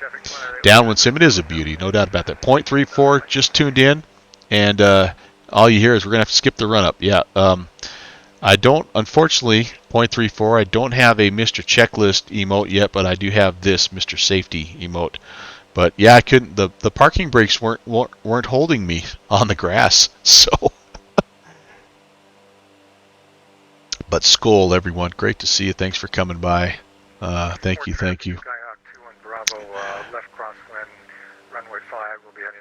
Let's see, what else here? Panagon was laughing at me. J-Drums was laughing at me. Yeah, it was a little bit of a cluster there for a minute there, 0.34.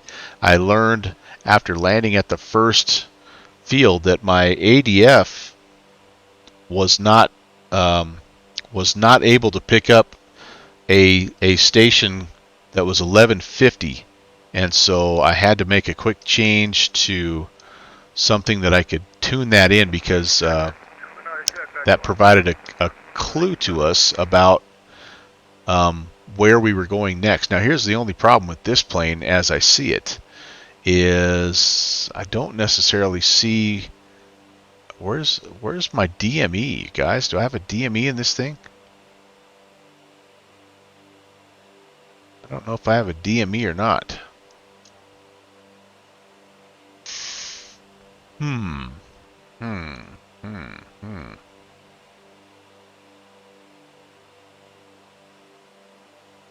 I don't know if I have a DME in this thing.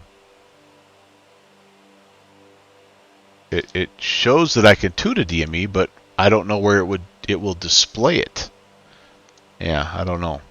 Like I say, usually when I fly this plane, I fly it with the GTN 750, and I go like super sleek, modern avionics in in like a 1957 Beech 76 Duchess with leaked some gasoline, out there on the wing. Found out the Airfoil Labs Skyhawk can tune 1150. Of course, having trim problems. That's a fun plane, though. That was my very first bush plane. It's what got me started, and yeah, forever grateful to Prop Strike Studios. Not only did I get my first ever bush plane, but I got my first ever Mockmill Sceneries bush airstrip, and fell in love, and there was no turning back. All right, so I am going to go back to hand flying this thing because that's what we're here for. So I'll turn the autopilot off. And we're just waiting for this next. There's another set of lakes that are going to be slicing across kind of left to right at a bit of an angle. And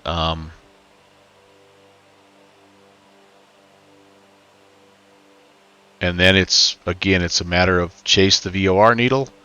And we're going to have to try to just make a guess because there's no real highway. There is a bridge, though, that I see, and I'm going to look for that. Here's what I'm going to be looking for, you guys. You can see this bridge right here just short of the field crossing over the lake. I'm going to look for that, and that should be a clue that we're pretty close. You can see this little finger.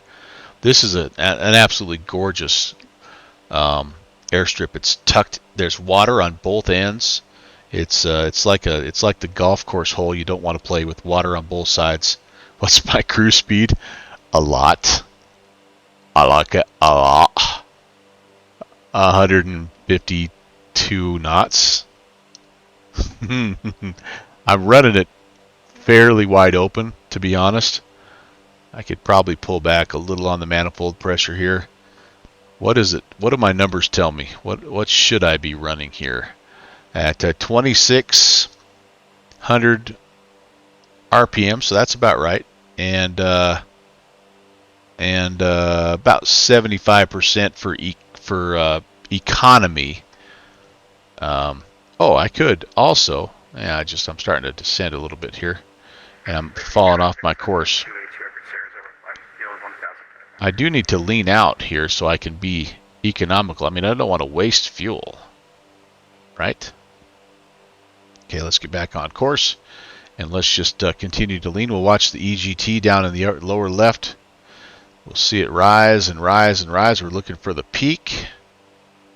Looking for the peak. There it is. Okay, so now we're going to bump that sucker back up, and we're going to go just right about there, just rich of peak. That's going to give us about our most economical power setting right there. All right, very nice. Here comes the water, and yeah, we're only like 12 minutes out, so about 3 minutes to go, and I think we're in business. Cruise or pattern altitude is 2100. We're going to go ahead and just pull back. Now that we got it leaned out, we're going to go ahead and pull back on the power and descend. And what do I need here? Descent. My airspeed on approach should be about 87. So let's get to flaps range. We're looking for the bridge. There should be a bridge that runs across the water at some point here.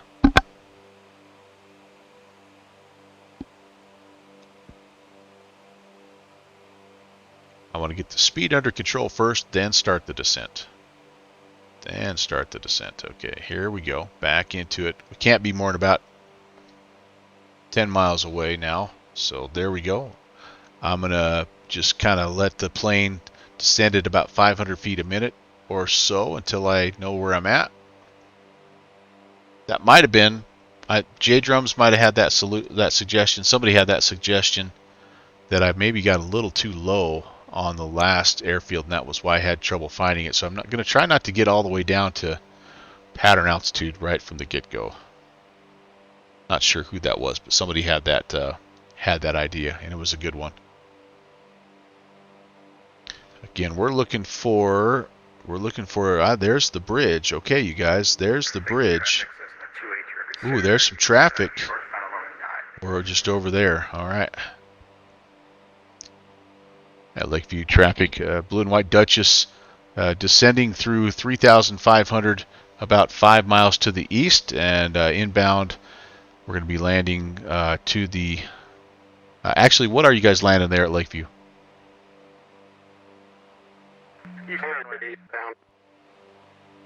All right, so we will jump into pattern and land back to the east. All right, very good. That was a horrible radio call. My goodness gracious. So we'll go over the bridge. So we're right like in line. We could land straight in westbound here.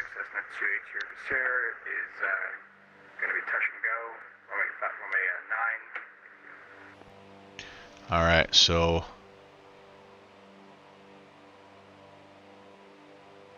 Lakeview traffic, Skyhawk 2. I'm going to put the first notch of flaps in here. Inbound, Lakeview. All right. Lakeview traffic, latest 71 Charlie Tango. So there it is. Right there is the field. You can see water on both sides. It's really an awesome little piece of work there by Downwind Sim. Okay, I'm not done. I'm going to try to get myself out of the departure pattern here. I'm going to just try to swing to the north of the field. Lakeview traffic, Cessna 282 Sierra, left crosswind in rain pattern. Try to keep our eyeball on that guy right there. He's sort of coming right at us. I'm hoping he's going to turn. If not, we're just going to kind of keep easing our way out of his way. He's down low. He's turning left crosswind. Lakeview traffic, Blue and White Duchess, we've got that traffic on the left crosswind. Perfect. Okay, perfect. Oh, that's beautiful. Look at that, guys. You guys are really going to like this one. This is something else. Really nice. Okay, let's get down to 2,000 and about to that blue line for our pattern speed. Kind of peek around here and make sure I don't lose sight of the runway.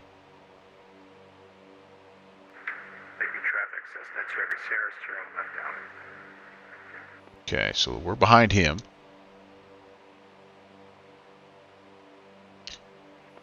Traffic white helicopter 1 mile east, landing north of the field, Lakeview. Lakeview traffic, Duchess 816 on the extended left, downwind will be behind the traffic, Lakeview.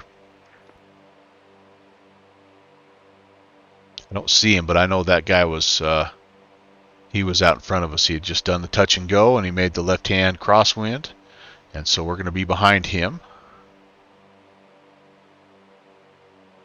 We'll power back a little bit high here, but I think we're going to be okay. We're kind of descending into it right now.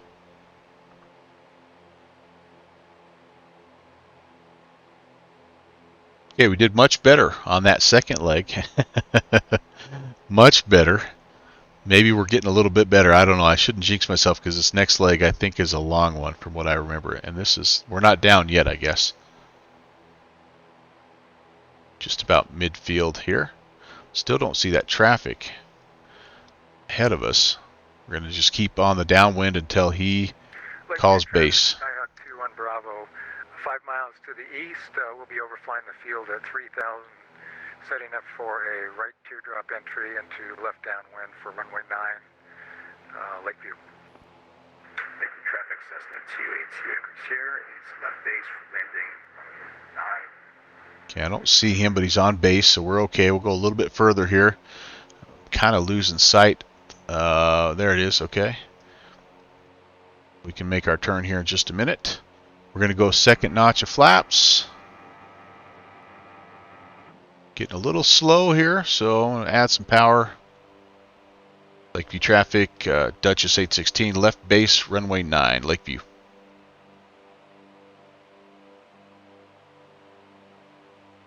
She's a wobbly one, isn't she?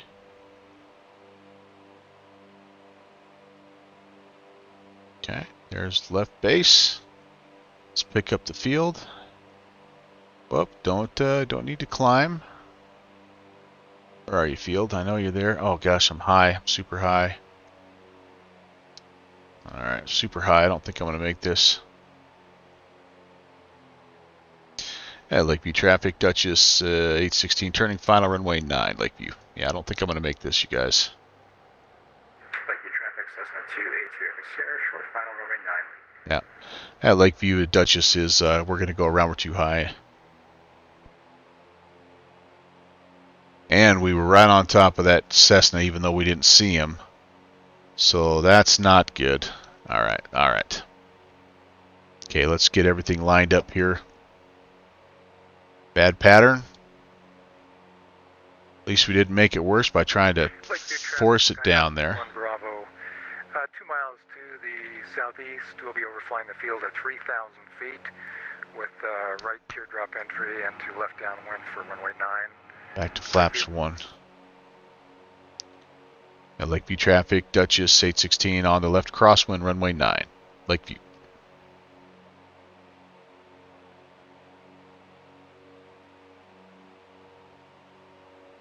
I climb a little bit here too, don't I? A little bit of terrain to deal with.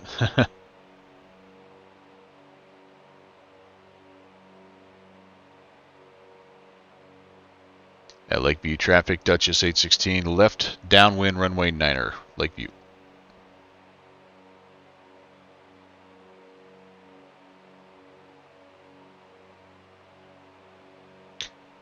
So I got a little close to the traffic on the last one, and but again, never really saw him. I saw him on the.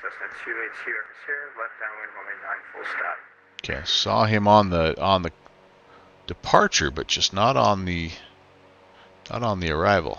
Gosh, I'm close to the field. Am I? No, I'm not. It's over there. It's over there. We're good. We're good. Okay. Hopefully that guy's behind me on the downwind. We're going to put in some flaps here. Okay. At Lakeview traffic, Duchess 816 on the left base, runway 9er, Lakeview. Let's see if we can do a little bit better job this time. Nothing like hopping into an aircraft cold. Lakeview traffic, Skyhawk 21 Bravo, directly over the field at 3,000, entering a right teardrop entry for left this is better. downwind, runway 9, full stop, Lakeview. At Lakeview, Duchess on the final runway 9er, Lakeview. Alright, gear coming down. Traffic delayed at 71 Charlie Tango, 5,000, flying over midfield, looking for traffic. Final notches of flaps coming in here. Trying to pick up the runway here. I think I kind of make it out. I'm not sure exactly the orientation, but oh, I think I see it. I'm a little off kilter here, but I can make it work.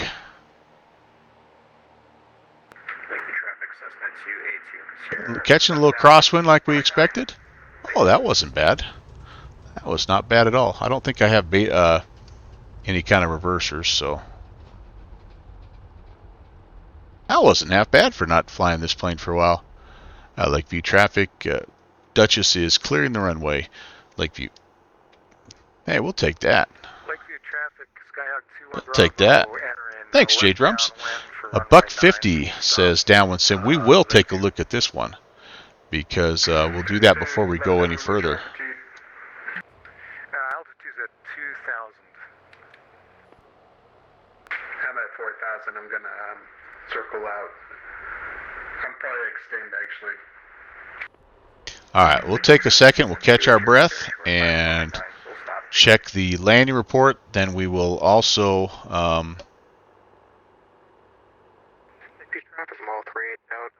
We're going to taxi up to the eastbound runway behind Fort Victor. Then we'll also get our next hint as to where we're going. But that was pretty nice, Mr. Duchess, Mrs. Duchess, I guess. Parking brake set. We'll leave it running here and just let it idle at 1,000. What say you, Volanta? Lakeview traffic, Cessna 514 Delta Victor. After the arriving traffic, will be departing.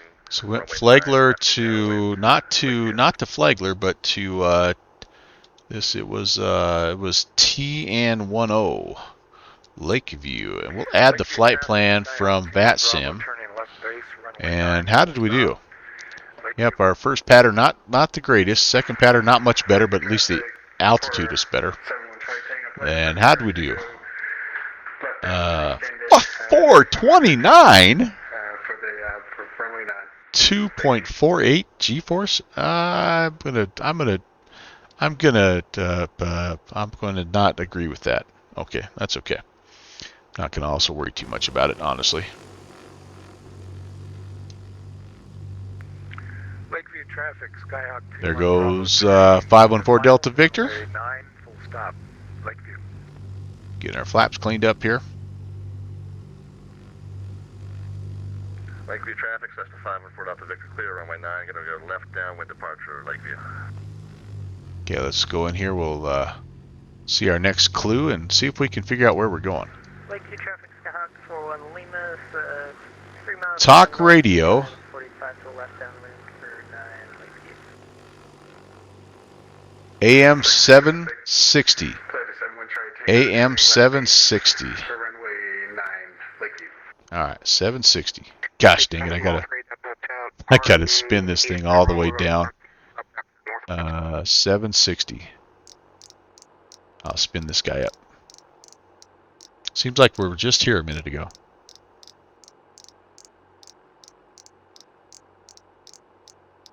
G-force 2.48. Kenny, how's your back, man?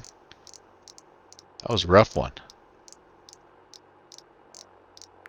Lakeview traffic, place 71 Charlie Tango, 3 mile final, runway 9, full stop. Alright, 760. 760, almost there. 760.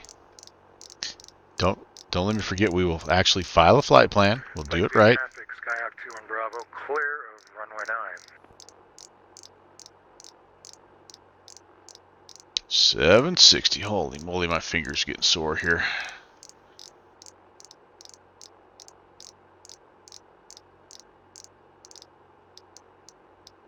Okay, let's make sure that that's turned on, and let's have a listen.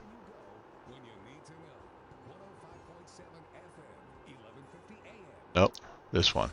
You're listening to Talk Radio 92.3 and AM 760. WETR. Knoxville's talk you can trust. Traffic on I-40 in Knoxville is stop and go after a multi-vehicle crash on the Holston River Bridge east of Lakeview traffic, Skyhawk 41 Lima, Crash turning scene left has been downwind, cleared, but it will take a runway 9, few hours for Lakeview. traffic to return to normal. No serious injuries were reported in the crash that left a box truck perched atop the concrete median between the eastbound and Whoa, westbound lanes. that's no good. At the Knoxville Zoo, black bear Milo died Thursday due to age-related health issues. Milo. Milo and his brother Odie were rescued by the Alaska Department of Fish and Game when their mother died in 1999 and were cared for at the Fort Worth Zoo before coming to Zoo Knoxville in 2001, where they lived out their Welcome to the greater Knoxville area. Aviators are participating in the second anniversary of the Bush League Backcountry Oh, here we go. series. Early today, they departed Mountain Air Resort just north of Asheville, North Carolina, and are headed west in the 24th flight by the group. They've stopped off at a private airstrip called Lake View, located on the banks of Norris Lake. The group continues to head west. Lakeview traffic, place 71 Charlie Tango, clear, runway 9. 3 for 3. Oh my gosh. I gotta remember to disconnect. Alright, what she said is, now we're heading to Boss. We're heading to the Boss. I love it. Hey, Debo Jones, thank you very much for the follow, my friend. And before we do anything here, Skull. Greatly appreciate you coming along, and hopefully you have enjoyed what you've seen so far. It's been a heck of a fun ride tonight. All right, let's see. Back to the info screen. So we're heading to Boss. We're heading into some icing area here, guys. So this could be interesting. But here's. All right, we're going to turn that off. Here's what the plan is going to be. We're going to be departing. We're going to be Dead Reckoning 319. As you can see, we'll be crossing a little bit of water, like a pretty major little split highway, and then kind of tough to make out things. But here's what I think we have. We have the Cumberland River ADF. And I think we're going to go ahead and tune that guy in 388. And we're going to use that sucker as our... We're going to use that as a little bit of a guide if we get sort of turned around. Now the other thing is we do have a VOR that you can see there, the London VOR that we can tune in as well. So I'm spinning my sorry, I have this NDB, the Cumberland River NDB, the 388. I'm tuning that in. And then I'm going to go ahead and just as a backup, I'm going to tune in to London 11655, and we should be on a 265 outbound. All right. So 11655. Traffic 38 Romeo. Clear of the active runway, left downwind departure. Yeah, it was Oh my.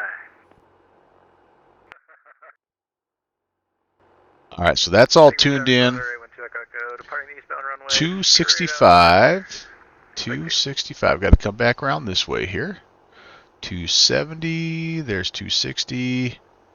1, 2, 3, 4, 5. Yeah, right in there somewhere, I think. And let me recalibrate my altimeter. I don't think I had my altimeter quite right here. As I'm looking at Lakeview, I should have a 1066 as my airport elevation. So I was a little below that. So 1000, right about there. Right about there, I think looks good. I'm a liar. I'm going to be departing the left downwind to the west. Lakeview. Lakeview traffic, white helicopter departing eastbound runway, left downwind to the west. 319 is going to be my heading. And all right, I think we're gold. We got a couple guys still heading out here. There's the helicopter.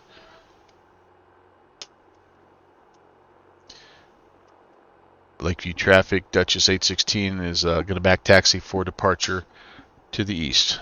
Or excuse me, to runway 9er. Ba-da, but that's all, folks. Okay, let's get the flaps set, and let's take the Duchess to Boss. What do you say? Put mixture prop full forward. I'm going to take every ounce of runway I can. Swimming, Swanson? Maybe it's in the briefcase. Look on the... Oh, yeah! It's right here. Samsonite. I was way off. I knew it started with an S, though. I love you guys. By the way, the rotate speed's 71 for this bird, so it's not as bad as I thought it was. Let's get down here out of the mush. Hey, Oli. What's up, bud? Turn it around. Lakeview traffic, white helicopter departing the area to the northwest, last call, Lakeview. All right. At Lakeview traffic, Duchess 816 is departing runway 9er, making a left-hand turn, departing the area to the northwest. Lakeview traffic. All right, here we go, boys and girls. No lights are turned on at all. Damn it. Autopilot, nope. Pitot heat, yeah. Checklist, what checklist? There's 71. And we're away. Just like you draw it up in the old playbook right there. Just like they teach you coming out of flight school. Positive rate, gear up. Dan Turd, let's get out of here before anybody notices. Pull back on the RPMs. Let's go about 26 on the climb. About 26 and 26 will probably be good on the climb out. I did file 4,500 for this leg of the flight. I'm going to start the clock. And there we go. And let's get the flaps up.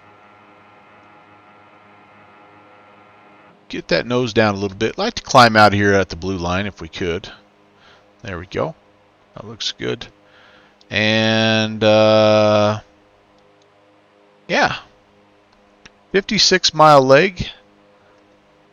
Originally, I thought in the Beaver it was going to take me a whopping 27 minutes. I'm going to estimate we're going to be more like about 22-ish minutes.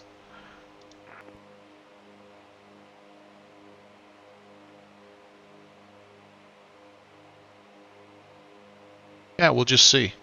And again, hopefully the NDB, there's the NDB. We're already a little off on the NDB, aren't we? The NDB really is going to be a good guide because it's just past where we're going. So, but we're not tuned into the Boss 820 quite yet, are we? What are we tuned into? No, we need to tune into 820. All right, I'm going to get up to speed here, or get up to altitude here and spin this up while I'm climbing. Right now, this is the 1150 NDB that we tuned into, which is, well, a little different one than we're going to. So 820, the I'm saying Boss. It's not Boss. It's the one just past Boss. Cumberland Mountain, I think, is what it is. It's covered up on my sectional. 820.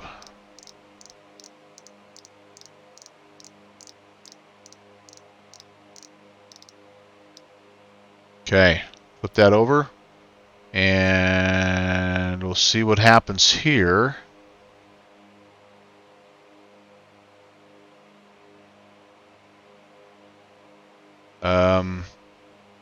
Interesting, nothing really did happen. So maybe it's just not picking anything up quite yet. And we're through 4,500. Let me level off here and kind of get back down to 45, and yeah, we're on our way. Dead Reckoning treated us pretty well on this last one. Now, the other thing we have going for us on this next arrival is we do have, again, some more water features to help us out, and I'll show you one unique one here that I'm really counting on, to be totally honest with you, because otherwise this is another pretty tricky one to find. But let me get situated here. We'll pull power back even a little bit more here. Let's go 24 on the RPMs, and 24 and 22. That's a pretty good setting, I would say. We're going to go ahead and lean out.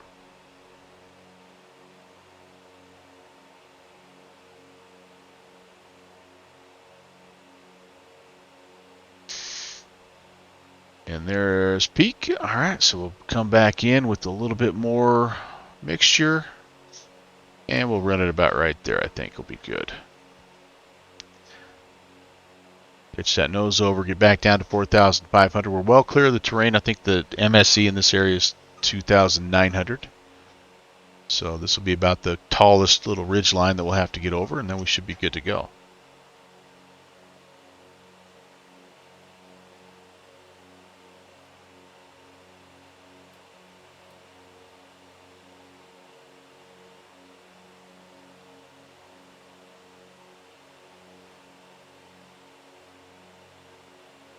Okay, get to 4,500. Let's get leveled off. I'm going to turn the autopilot on for just a second now. Okay, we got altitude and heading capture. All right, I may stand corrected. This ADF might be moving just a little bit, and if that's the case, then we need to we need to make a little course correction because we're off. But I'm not 100% sure though. We'll mess with that here in just a minute. But let me show you what I'm looking for as I fly towards Boss. This is the feature that I'm hoping will help us out. So again, we're gonna we're gonna be heading over some water here, and then there'll be a pretty major highway. With any luck, we'll maybe see one of these two airports just so we know we're kind of heading in the right direction. But if you take a look, I don't know how well you can see this, but there's like this little island. There's a pretty significant horseshoe right here and then a little island. And the Boss Airport is just right off, just adjacent to that island. So that's what we're looking for. There's the Cumberland River. Sorry, I think I said Cumberland Mountain. There's the Cumberland River non-directional beacon, 388. And that's what we're hopefully going to pick up here in just a little bit. But we're, again, a ways away from that. So I don't know. I'm gonna test it. I'm going to... Not sure if I heard the radio broadcast on my stream. Oh, darn it. That was too bad because that was Lisa West on the report, and you had the talk about the Cody the bear that passed away or whatever. It was a sad story. So what did I say? 388. That's why. Doggone it. I tuned in. What did I tune in? Oh, I tuned in. This is the elevation of the field. Oh my gosh. I deserve one of these.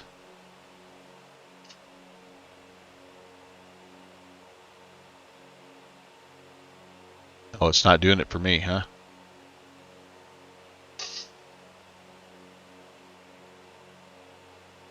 Try that.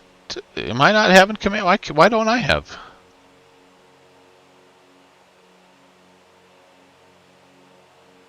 Oh, sorry. God, I can't type either. He is so dumb. He thought that the Gettysburg Address was where Lincoln lived. Okay, let's go to 388. Outside air temp is only 1, so we're getting into icing rain or icing conditions just in time.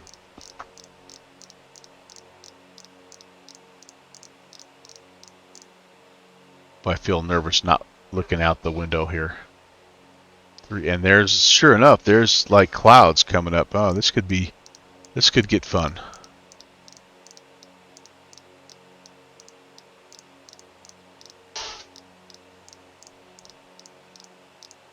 One thing that I've been able to do is get a nice index finger workout. Alright, 388. Flip it over. Now that's active and still not doing anything. Like it's tracking something here, but it's not tracking what I want it to track.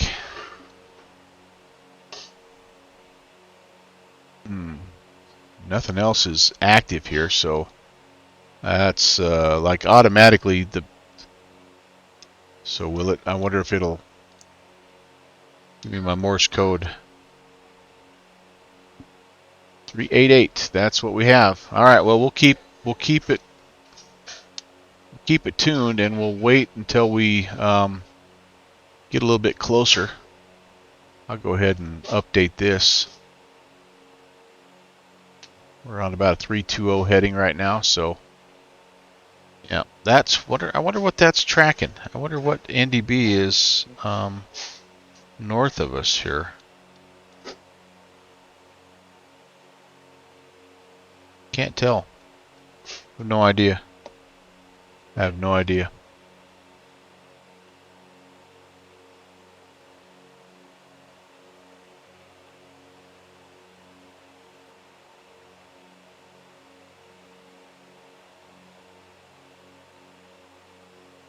I'm just going to double check really quickly, make sure that we have London 116.55 tuned in. No, I don't. I have that. Oh, I have that tuned into VOR2. I need to get that tuned in here. 116.55. Okay, that's going to help that a lot. Okay, that looks much better. And yeah, I guess I don't know. I guess we're just going to have to see what happens here with our ADF, and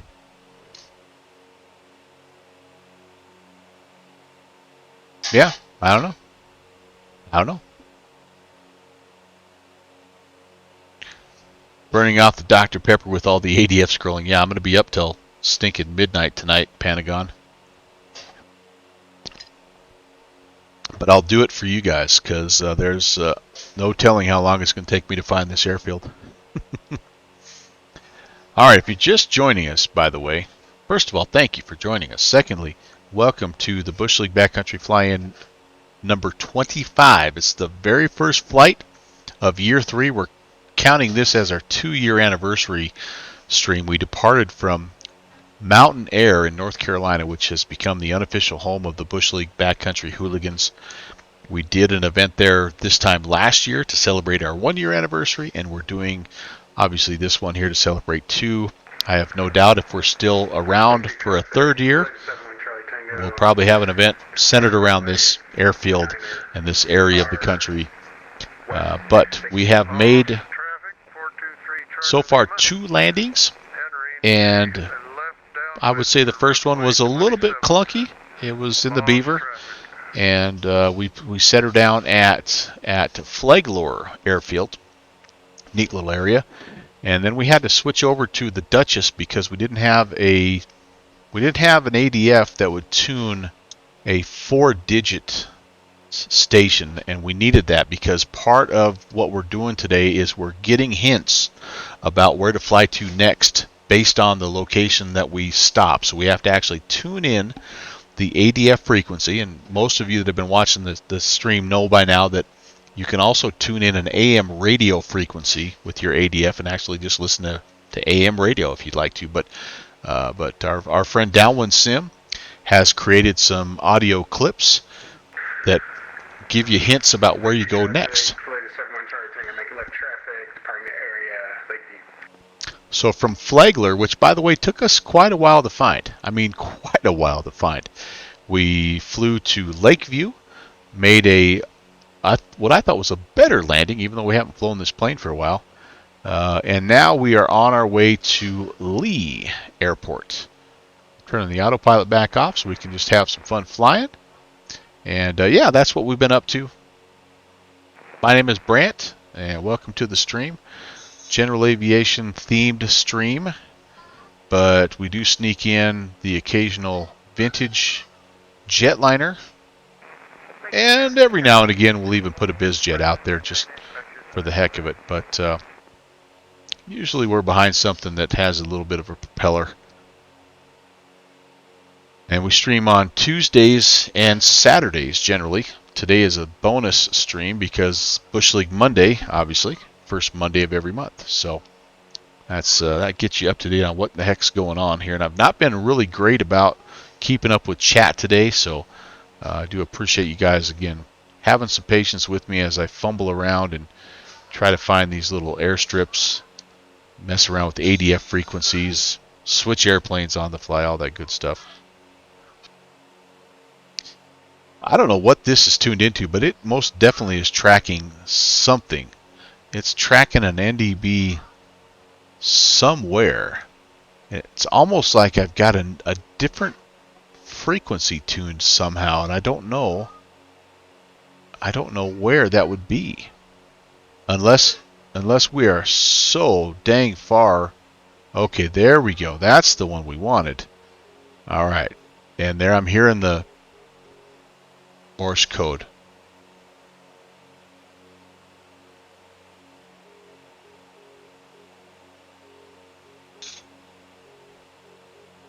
Yep, perfect. Dash dot dash dot dash dot dot dash dot dot dash. That's the frequency. So that means we're going in the right direction. And now all we have to do is follow this little needle here, and that's going to help us out an awful lot. Here's Good Fixins checking in.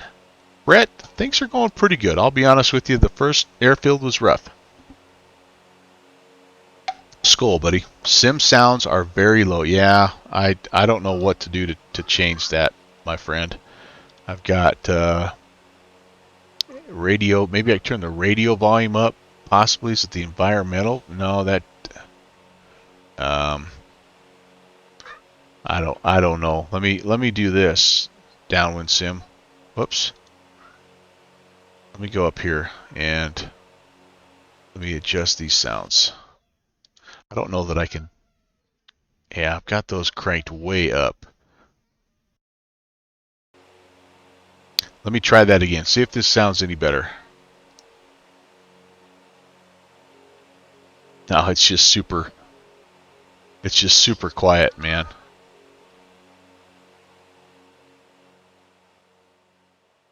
If I turn that down, that turns the engine noise down, but it.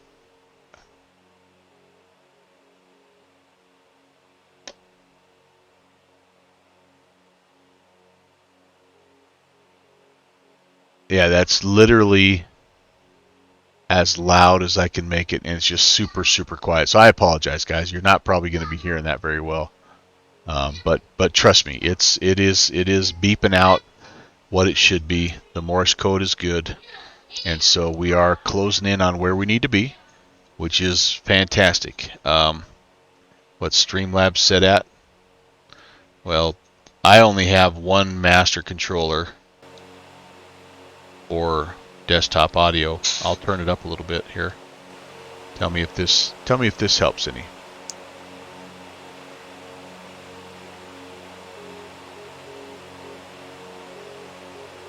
Is that anything?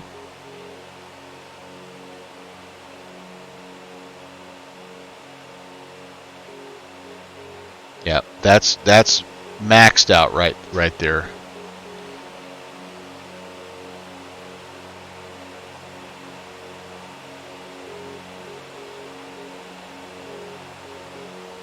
Yeah, still faint. And it may get a little bit louder as we get closer. I don't know. We'll see. We'll see. But yeah. All right. Well, thanks for the help with the levels, because I want to make sure you can hear everything, but I don't want the engine sounds drowning me out. I probably just need to get with you and get that voice meter banana thing set up, and I've tinkered with it a little bit, but I don't feel super comfortable yet. So anyway, what you need to know, Downwind Sim, is I heard the message is great, but each of the 3 times that I have about had the airfield revealed to me, someone's made a radio call. And so luckily I know where I'm going. But yeah, that's been kind of humorous. It's kind of like in Forrest Gump, you know, whenever he gets his picture taken, he always has his eyes closed. Yeah, that's kind of what I'm having happen to me, but that's okay. All traffic, Mall 3 at the hotel. We're probably 5 to the south. We're going to be inbound. All right, guys, we are looking for that little island, the horseshoe in the island here, and I think we need to be down at 1,800. So I'm going to go ahead and begin pulling some power back. Boss traffic, Cessna 514 Delta Victor's going to be circling overhead 3000, looking for the field, boss. Okay. I think we're making good progress here, fellas. Ladies and gentlemen, I don't know if there's any ladies watching, but I think we're getting there. We'll try to keep it level here, get back into the white arc so we can set flaps if we need to. We're not tired. We're not ready for bed at all, so don't think he is. We'll start a little gentle descent, about 500 feet a minute, down to 1,800. Again, I don't want to get into too big of a hurry. We want to try to land to the north if we can. Boss is runway 9er and runway 27, so of course we're going to have a little bit of a crosswind, because the winds are still generally, as I'm looking at windy.com, still generally out of the north and pretty well straight out of the north. So at our last field we sort of made it into runway 9er, so I'm going to guess that that's what most people are going to do here as well. And I don't see any specified. Boss traffic, Cessna 514 Delta Victor's entering a high right downwind for the westbound runway, Oh, boss. okay. So he's going to land west, so we'll follow him. We'll do what they're doing. All traffic, mall freight, hotels, probably 3 to the south, level 2,500, still looking. We thought we had it, but we're still looking. Okay, so I'm going to spin this around to 27. It's actually pretty close to what I have my VOR set to, but a little bit off, and then we'll just try to. We'll probably overfly the field. We'll try to sort the traffic out that's in front of us, and I think we'll. Mall freight, field, we're gonna circle overhead and check winds. So you heard Slant Alpha. He was in a right-hand traffic pattern to runway 27. So if that's what we end up doing, we'll overfly as we're going right now. We'll hang a right, and we'll jump into the right-hand downwind for runway 27. But again, I'm gonna. Boss traffic, Cessna 514 Delta Victor's right downwind to right base for the. I think there's our island. So our airfield's going to be right kind of over this hill. Okay, so I think we're doing pretty good. We're getting a little slow. We don't need to be quite this slow just yet. I'm going to put a notch of flaps in just so we're a little bit more stable here at this lower speed. Got all my lights on. And we're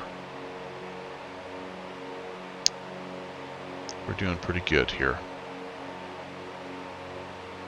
Like to keep the descent going. Again, 1,800 is going to be traffic pattern, so 2,300 will be my flyover altitude. Victor, short final for westbound runway, boss. So I do have a little bit of altitude to lose. Tight left downwind, we're gonna be a low approach number 2.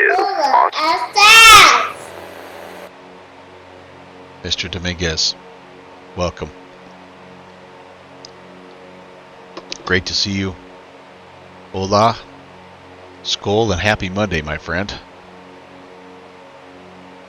Boss traffic, 3 Romeo. We're on an extended left base for runway 27, westbound runway, boss. This is an area you know well, my friend. This is where it all got started. You and me, downwind sim. Traffic, mall, and Slant Alpha, flying some patterns. The final approach, runway 27. What a great day that was, and what a great idea this has been ever since. Boss traffic, Duchess 816 is approximately 5 to the east inbound at 3,400. We're going to overfly the field and jump in a right-hand pattern, landing to the west. Boss traffic.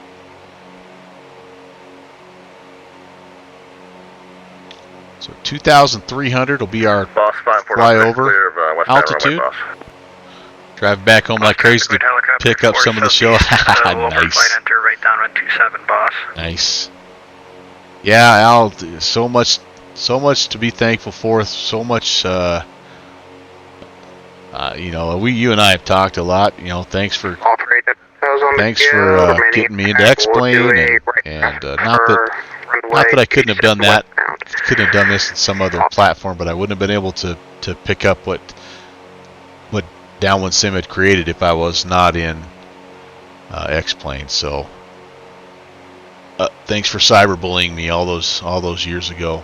All right, I'm looking for there's the big horseshoe, and I think the island's right here. It's sort of tough to see, but you see one side of the river and the other side. I think it tucks right around here. So again, our airfield is kind of right in this area.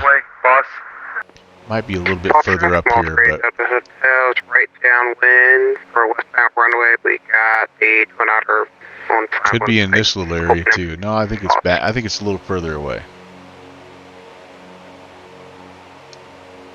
Lee's Air Park, Twin Otter 812 Echo Echo, about 2 miles south of the field. We got the field in sight. We're going to enter a left base, runway 27. All right, somebody's at Lee. That's the last one, by the way. Kind of giving it away at this point, but I think it's not. At this point in time, we're not giving away too many secrets.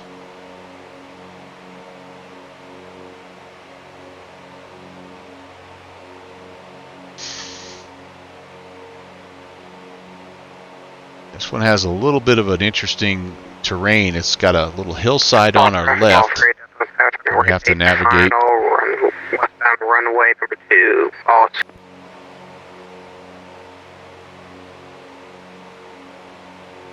Should be seeing some. There's a plane coming in. All right, so he's on the other side of that hill there. So we're gonna kind of come off the NDB right now and aim for what we think. There's somebody on the right base. False traffic, mall 3, depot turning at a half-mile final.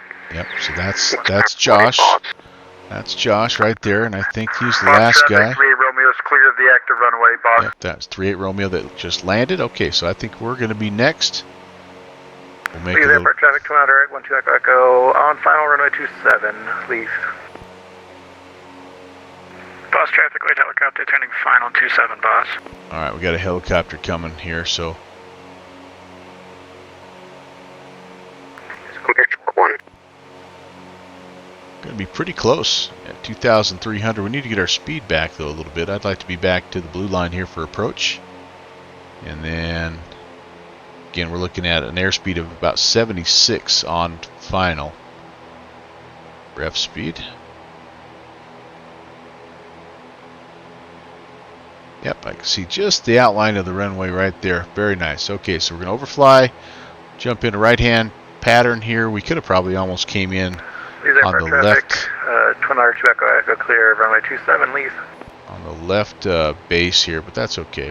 We'll sort it out. It gave us a chance to hear where everybody's at.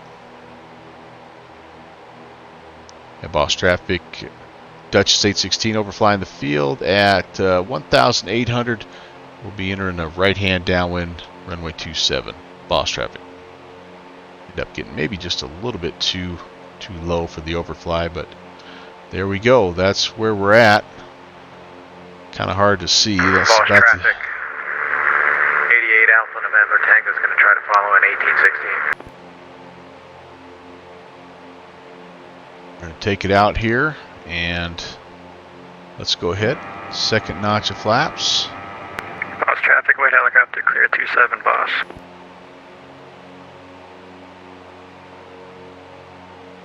Let's jump in that right-hand downwind. Keep our vertical speed about 500 feet a minute. Overall speed's looking good. We're maybe just a touch slow, but I'll nose down just a little bit for descent rate. And hopefully I took this out far enough.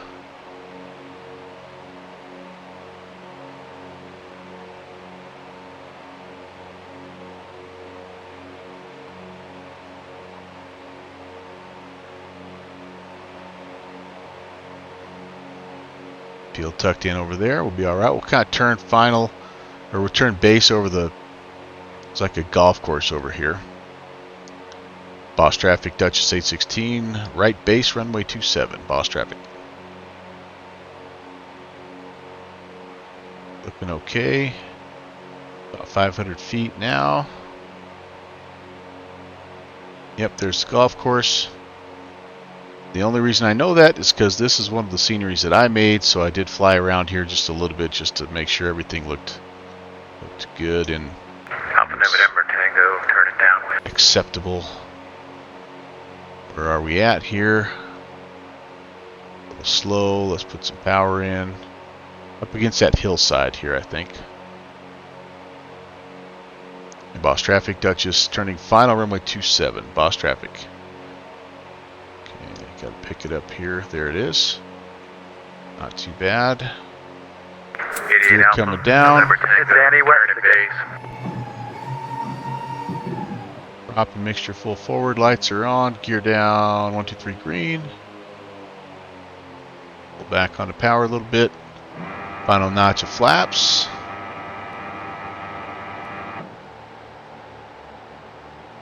Looking for 75, just a hair high, but those trees made me nervous. A little bit steep here, a little bit steep. Nice long runway though, so this is good for the Duchess. A little bit uphill. Hold her, hold her, hold her. Oh, a little clunker, a little clunker. A little too high.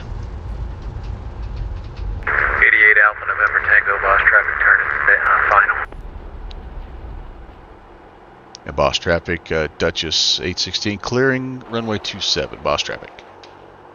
How do I get back there? I think I can go too far out of the way here, so we'll just kind of, we'll let that helo get in, and then we'll probably just back taxi. In the meantime, let's clean the flaps up. We'll check that Volanta touchdown report. See how we did. Last time it told us we were like a negative 425 or something. Now this one should be much firmer. I'm not going to deny that. We definitely plunked her down there. Boss traffic, Cessna 514 Delta Victor is going to line up for the westbound runway after the arrival traffic at Boss. Alright, he's kind of out of the way. Now, boss traffic, Duchess is taxiing back on the left-hand side of the runway. Oh, my left, their right. I may not make it. I might get bushed in here. 88 Alpha November Tango, clear the runway for the other runway, boss. Oh no! I have a little bit of a secret window here. Maybe. Nope. Oh no! What's a boss boy to do? 514 Delta Victor's departing on the westbound runway. Going to be a right crosswind departure, boss. Nobody saw nothing. Alright, here we are. We're in good shape. We're going to set the parking brakes. We're going to go look at our next and final clue of the day. But first, out south, no laughing is allowed. Well, actually, yeah, laughing is totally allowed. So, how did we do? 8, Tennessee. Is this where we ended up? Where did we end up here? My last flight to Boss. And, yep, end of flight. Let's review it. Any guesses at the landing rate here? Any guesses? Did I beat 425? 279. Okay, that's more like it. 2.35 G-forces, though, was not good. 56, that's the problem. I was way too slow. Holy moly. Should have been more like 76. So 20 knots too slow, and that's why. What was my pattern? How did I do? I might have been a little wide. Honestly, probably could have been a little tighter. Took it out a little further, but all in all, we'll take that. We will take that. Okay, let's hop out and let's find. You can hear the tree branches snapping. Ah, they're just little bushes. They grow right back. Carl the groundskeeper.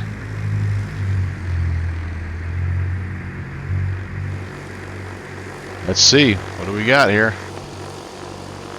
We've got AM 1240. 8 miles. AM 1240. To the southwest or southeast. Let's play the spin the ADF frequency game up again. 1240. At least we don't have too far to go with this one. Alright, 1240. Turn that on. Again, apparently you guys haven't been hearing this too well, but The talk. Stay open to ideas. You've educated me. That rocks. Exactly. That's how I like it. On Somerset's News Talk 1240. Boss traffic, helicopter departing Amy 27 West to the reporting for northwest. WSFC Boss. AM 1240 Somerset. Halloween celebrations were a big success this year. If there's something strange in the neighborhood, who are you going to call? Somerset's Benjamin Foster might be on the other end of the line. Foster is a host of the Midnight in Kentucky podcast, as well as a researcher, author, and yes, a paranormal investigator.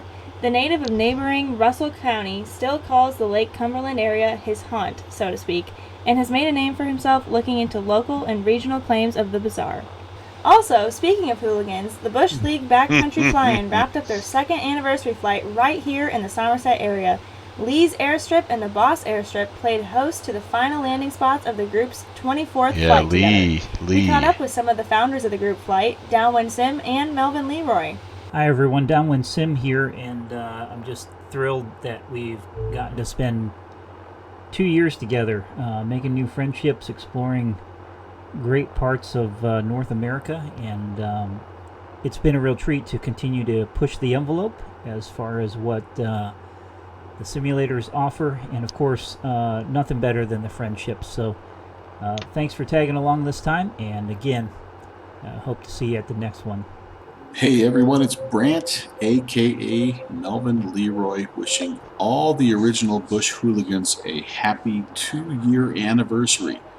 Tonight we return to where it all began, the unofficial club headquarters of Mountain Air. Over the past year, we've continued to take our aircraft far and wide in search of the best locations to get some dirt on the tires.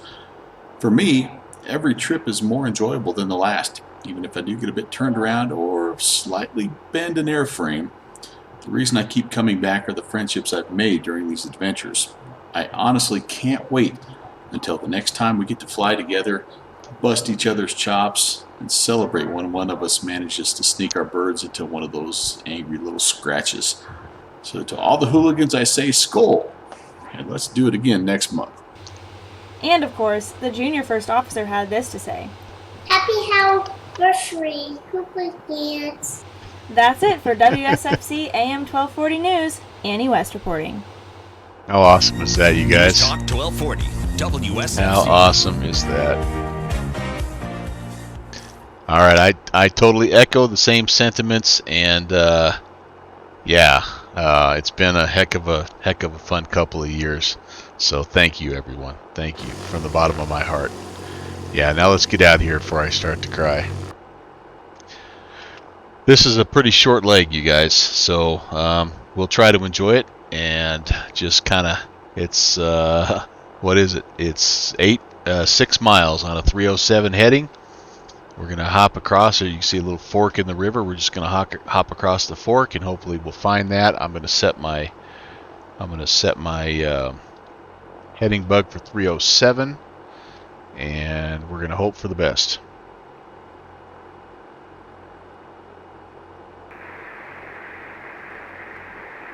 987, there we go. Let's just double check. The altimeter should be about 820. Yep, we're pretty close. All right, so yeah, here we go. Last leg of the night. It's been a great night. Thanks again. I love you guys.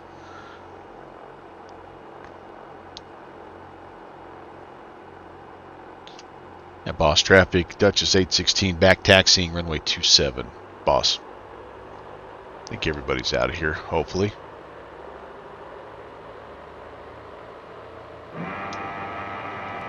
Set those flaps. See if we can do it right here. Landing, taxi, nav, strobe. Yeah, I know you don't put them all on right now, but we're gonna put them all on right now. Somebody's trying to make a radio call. I hope they're not on short final.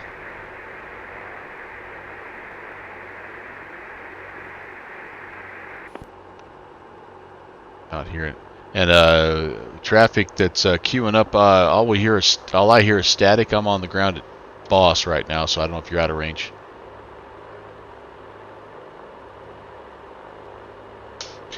And Boss traffic. Duchess 816 departing runway 27, making a right-hand turn VFR westbound departure. Boss traffic. Almost straight out, honestly. All three turn left downwind. I had my bike muted. Police traffic, November 38 Romeo's over, flying the field at 2,300. We're going to enter a left downwind for runway 9.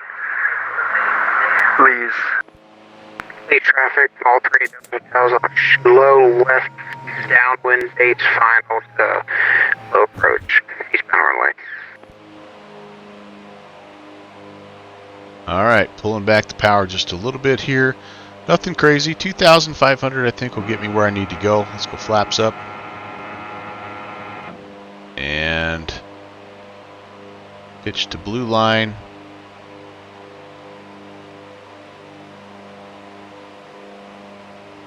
We may not even get that. Very cool indeed.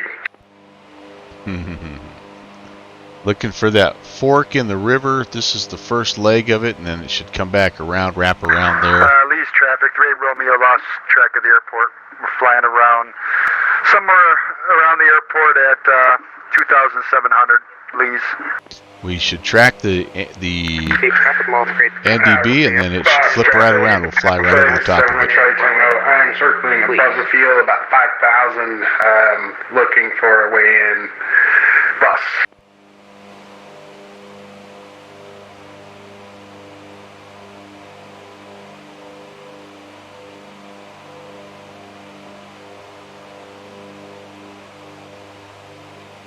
Actually, I think we're not quite where we think we are just yet.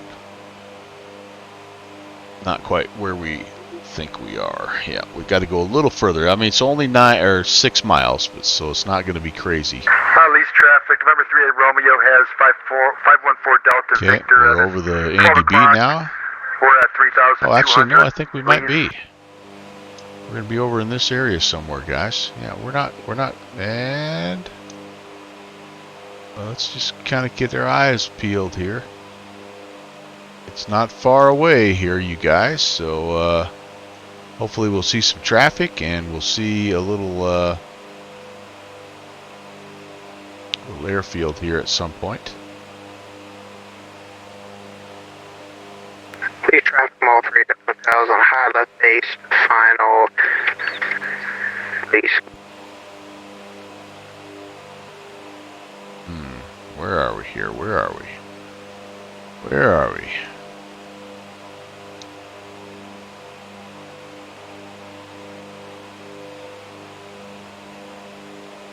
Oops, I'm getting a little low here.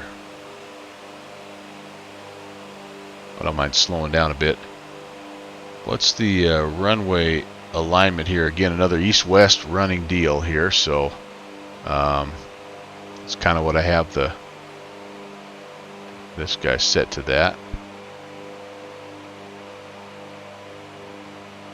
Oh, I do see the one airplane below us, so I think we must be right on top of it. We're gonna make a little 360 here, left-hand 360. Yeah, lead traffic.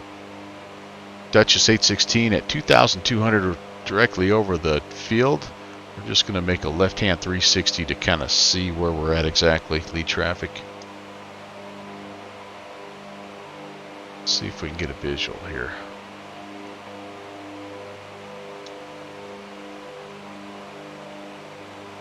Yep, there it is.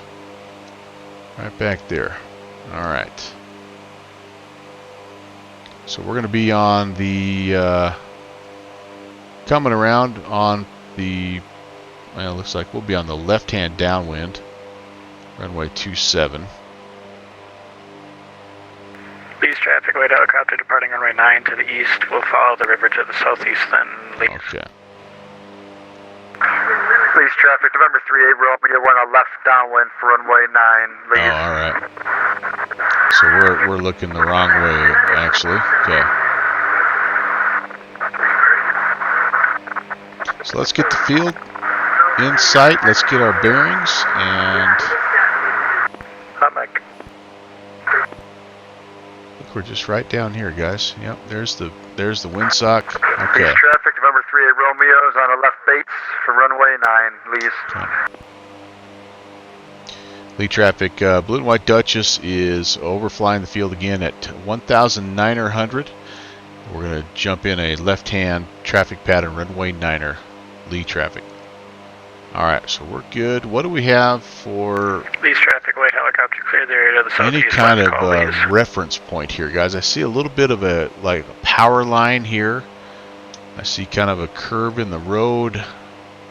This might be a little trickier than I anticipated. Put a notch of flaps in, kind of start that slow descent. Let's take a little bit of power out and let's make our crosswind turn. Least traffic, Cessna 514 Delta Victor's over top Cumberland River NDB. 3,000 we're looking for, lease. Lease traffic at Duchess 816, left crosswind runway 9er, lease traffic. Okay, do we see where we're going? Yep, not too bad. Yes, there's just a little gap right over there we're going to have to shoot for. Lease traffic, Duchess 816, left downwind runway 9er, lease traffic. I've got a 970, so almost 1,000 feet AGL airport. I'm way low here. I need to fly the plane a little bit better than I have been.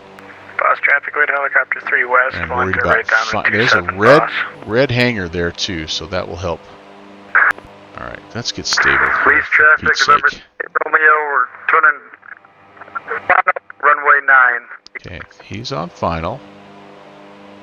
We are about to turn base. At about 300 feet, so we're again a little bit low. Trying to climb a little. Least traffic, Duchess 816 left base, runway 9er. Least traffic. Alright, there we go. Now we're a little bit more stable.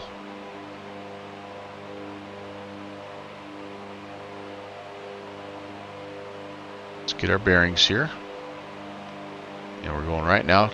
At least traffic, Duchess 816 on to final, runway 9er. Least traffic. I think I screwed this up. Gear coming down. Yeah, missed my turn a little bit. Helicopter boss, which runway did you say you're going for? I'm going for 27. Least traffic, 11816. You're on a final 2?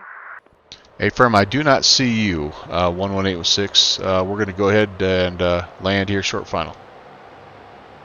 I'll be following you in. 38 Romeo.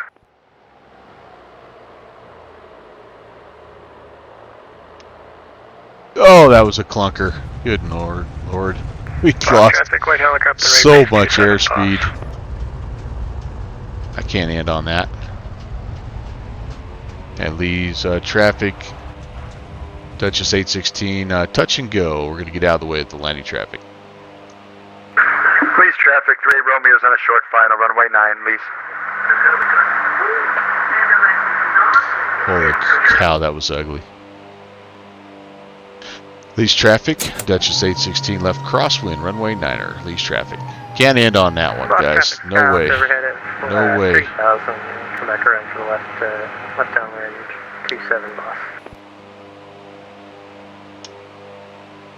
Lee's traffic, Cessna 514 Alpha Victor's on high left downwind, 2,500 descending, midfield at least. Okay. Lease traffic, Duchess 816 now on the left-hand downwind. We'll look for that traffic on the high downwind. Lease traffic. Okay, let's try not to cut the second guy off. Boss traffic, right helicopter, clear 27 boss.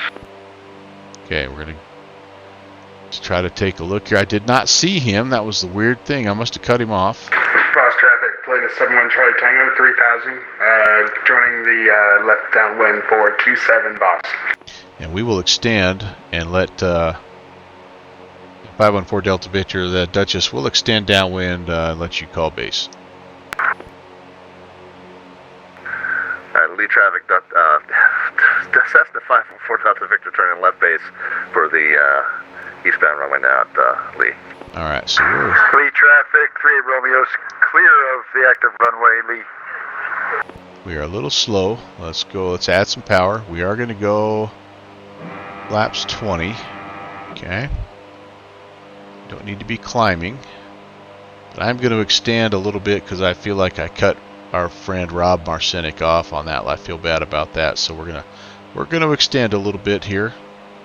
Don't need to be climbing, like I said. Don't need to be climbing. 970, so I'm at 1,000 almost, and I don't want that. Don't want that. Okay, where are we at? Plenty of space now. Alright. At least traffic, Duchess 816, left base, runway 9er, least traffic. Okay. Lee traffic, 514 Delta Victor is about a mile final for eastbound runway at least. Alright, I think we should be good now.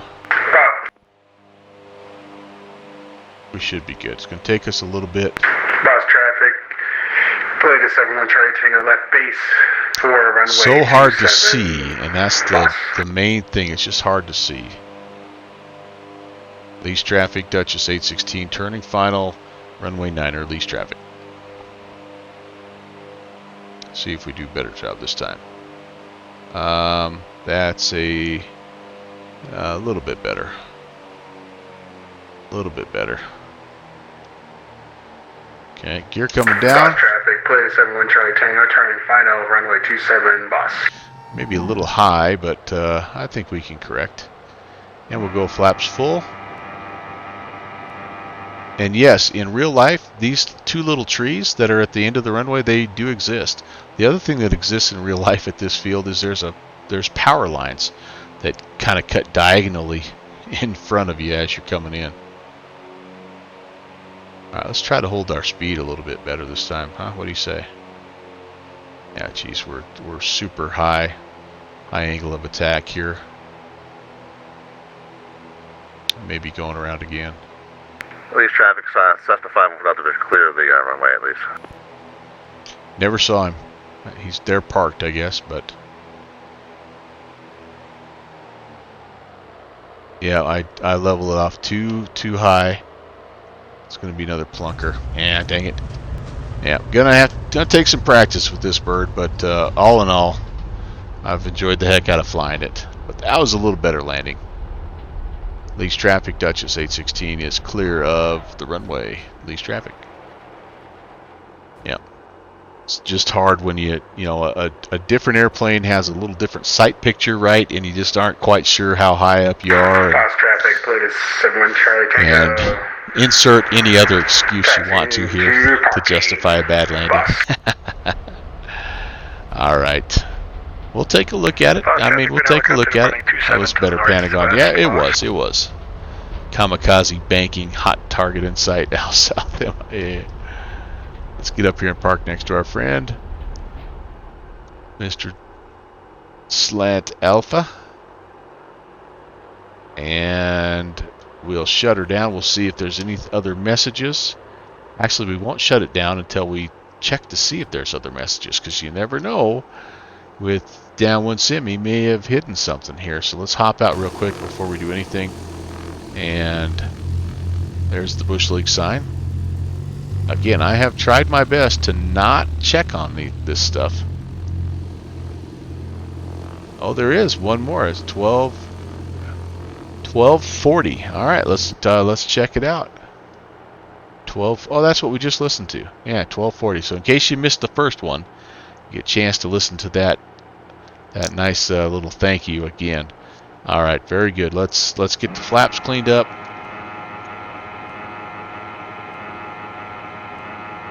We have not done much of anything by the book in this aircraft, but it's luckily got the reinforced struts, so hopefully we'll be able to fly it again next time. All the lights are coming off. The avionics really should come off as well. I think those default to being on, but I don't think it's good to leave the avionics on when you're turning the engine off. Mixture to idle cutoff. RPMs, feather that out. Alts are off. Mags off. Battery off.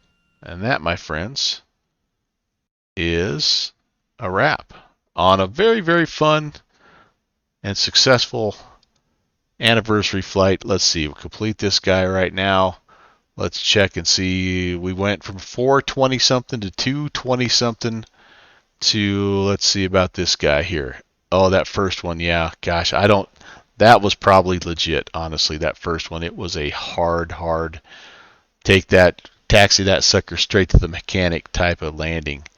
I'm going to be honest with you. Not a great, well, the second pattern was a little better. That first one, I think I just was trying to be too tight. And yeah, anyway, it was that was an example of why when things didn't look good right here on base, I should have just went ahead and flew another pattern and not worried about it. And anyway, lessons learned, right? Lessons learned. But added a few more spider webs today. That's pretty cool. Mountaineer to Flagler to, Mountaineer is over here somewhere, to Flagler to Lakeview to Boss, and then into Lee with about 12 or 13 other hooligans, and heck of a lot of fun. All right, let me do this here. I'm gonna cue the outro, and I got just a couple things to tell you. Not a lot here. You guys have been patient, and we've been on for a little while here, so I don't intend to keep you too much longer. But I do hope you enjoyed the stream. I do want to tell you what I've got coming up. It's not a long wait for you. It's our normal streaming night, Tuesday night. I am hosting a virtual USA Flying Club event. It's called the Kenai Cargo Run, and yes, we'll be up in Alaska, we'll be in the Thranda Kodiak, flying around the Kenai, Homer, and Seward area, and what's sure to be a fun adventure up there. Weather and all that good stuff is going to be, part of the deal. So hopefully you can join us there. If you're not part of the Virtual USA Flying Club, there was a link that was going around today. You're welcome to join us, and if you didn't see that link, just message me. I'll give you that Discord link. We'd love to have you on board so that you can join up and be a part of a really, really strong, I think the strongest GA club on VATSIM. So that's coming up on Tuesday. Then Saturday, we will be doing a little Sacramento Saturday at 6 p.m. By the way, the Kenai Cargo Run is also 6 p.m. Mountain Time, 8 Eastern. I think that's midnight Zulu. I need to just stick with one time period probably and post that. But then on Saturday, we're going to be over in Microsoft Flight Sim. We'll be in the Aerosoft CRJ. We'll be doing a little event there with the West Coast VATSIM crew there, Sacramento Saturday. So hopefully you can join us for that. But I also wanted to just kind of put a bug in your ear. November 13th, I've got the Uncle Melvin's 500 follower festival set, and we're going to be having some fun. It's 2 p.m. Mountain Time, so that's 4 Eastern, a little bit earlier on a Saturday. Still trying to determine the route and the aircraft that I'm going to fly, but I'm going to try to do 2 legs on Saturday the 13th, and each leg is going to be determined by you. So if you've got ideas, let me know in my Discord channel, message me, put it in the chat before you head out tonight, whatever. I want to fly something that you want to see and in an area that you want to see. So let me know. I've got some great suggestions so far. We're just going to do a random number generator thing to pick the routes. But the other thing that's going to be going on is I'm going to be giving away 2 $25 gift cards. And so would love to have you there. You don't have to be present to win. There's going to be information on my Discord for how you can enter in to potentially win a $25 gift card, but there will be one set aside for the people that actually do tune in and are part of the broadcast. So yeah, anyway, that's coming up on the 13th, and that's gonna pretty well do it for me, you guys.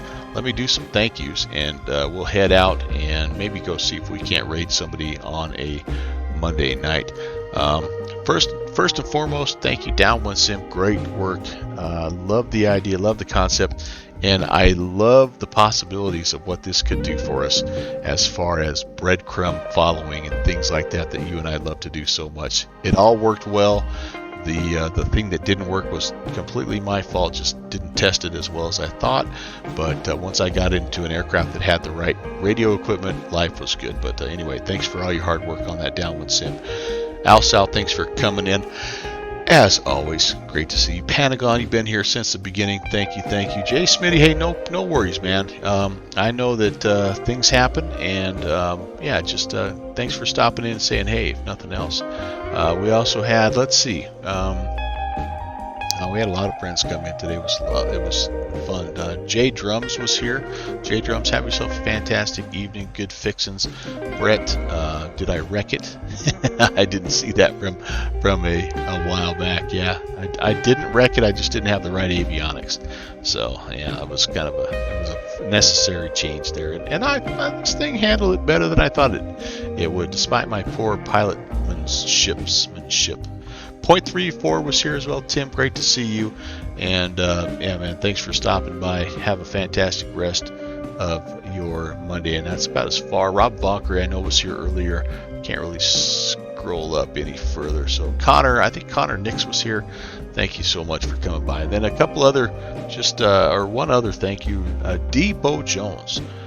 Push the follow button. It's good to have another friend along, and appreciate that. Yeah, that's what I think most proud of, is the fact that I'm over 500 followers, which is just blows my mind. But so thank you so much for that. All right, let's. We've got a couple different choices here, and both would be good. We could head over and we could raid Continuum, who's in the Q4 XP right now. Or we could go to BW Flight Simulations and see what he's got going on the scope. Both, like I say, are outstanding choices. I think since Continuum is kind of in the hot plane right now, I think that's what I'm gonna love or lean towards. So let's go again. You know the drill. Say hi to Conti. If you can't stay for the whole deal, I know it's late. Toss him a couple Melvin Leroy emotes, and yeah, just show him some love, and we'll just do it that way. I'm gonna try to hang for a little bit, but I'm also getting a little bit late in the evening. All right, yeah, I think that's about all. Have a fantastic remainder of your Monday and an awesome week. We'll see you tomorrow, hopefully. If not, we'll see you when we see you. Take care, guys. God bless.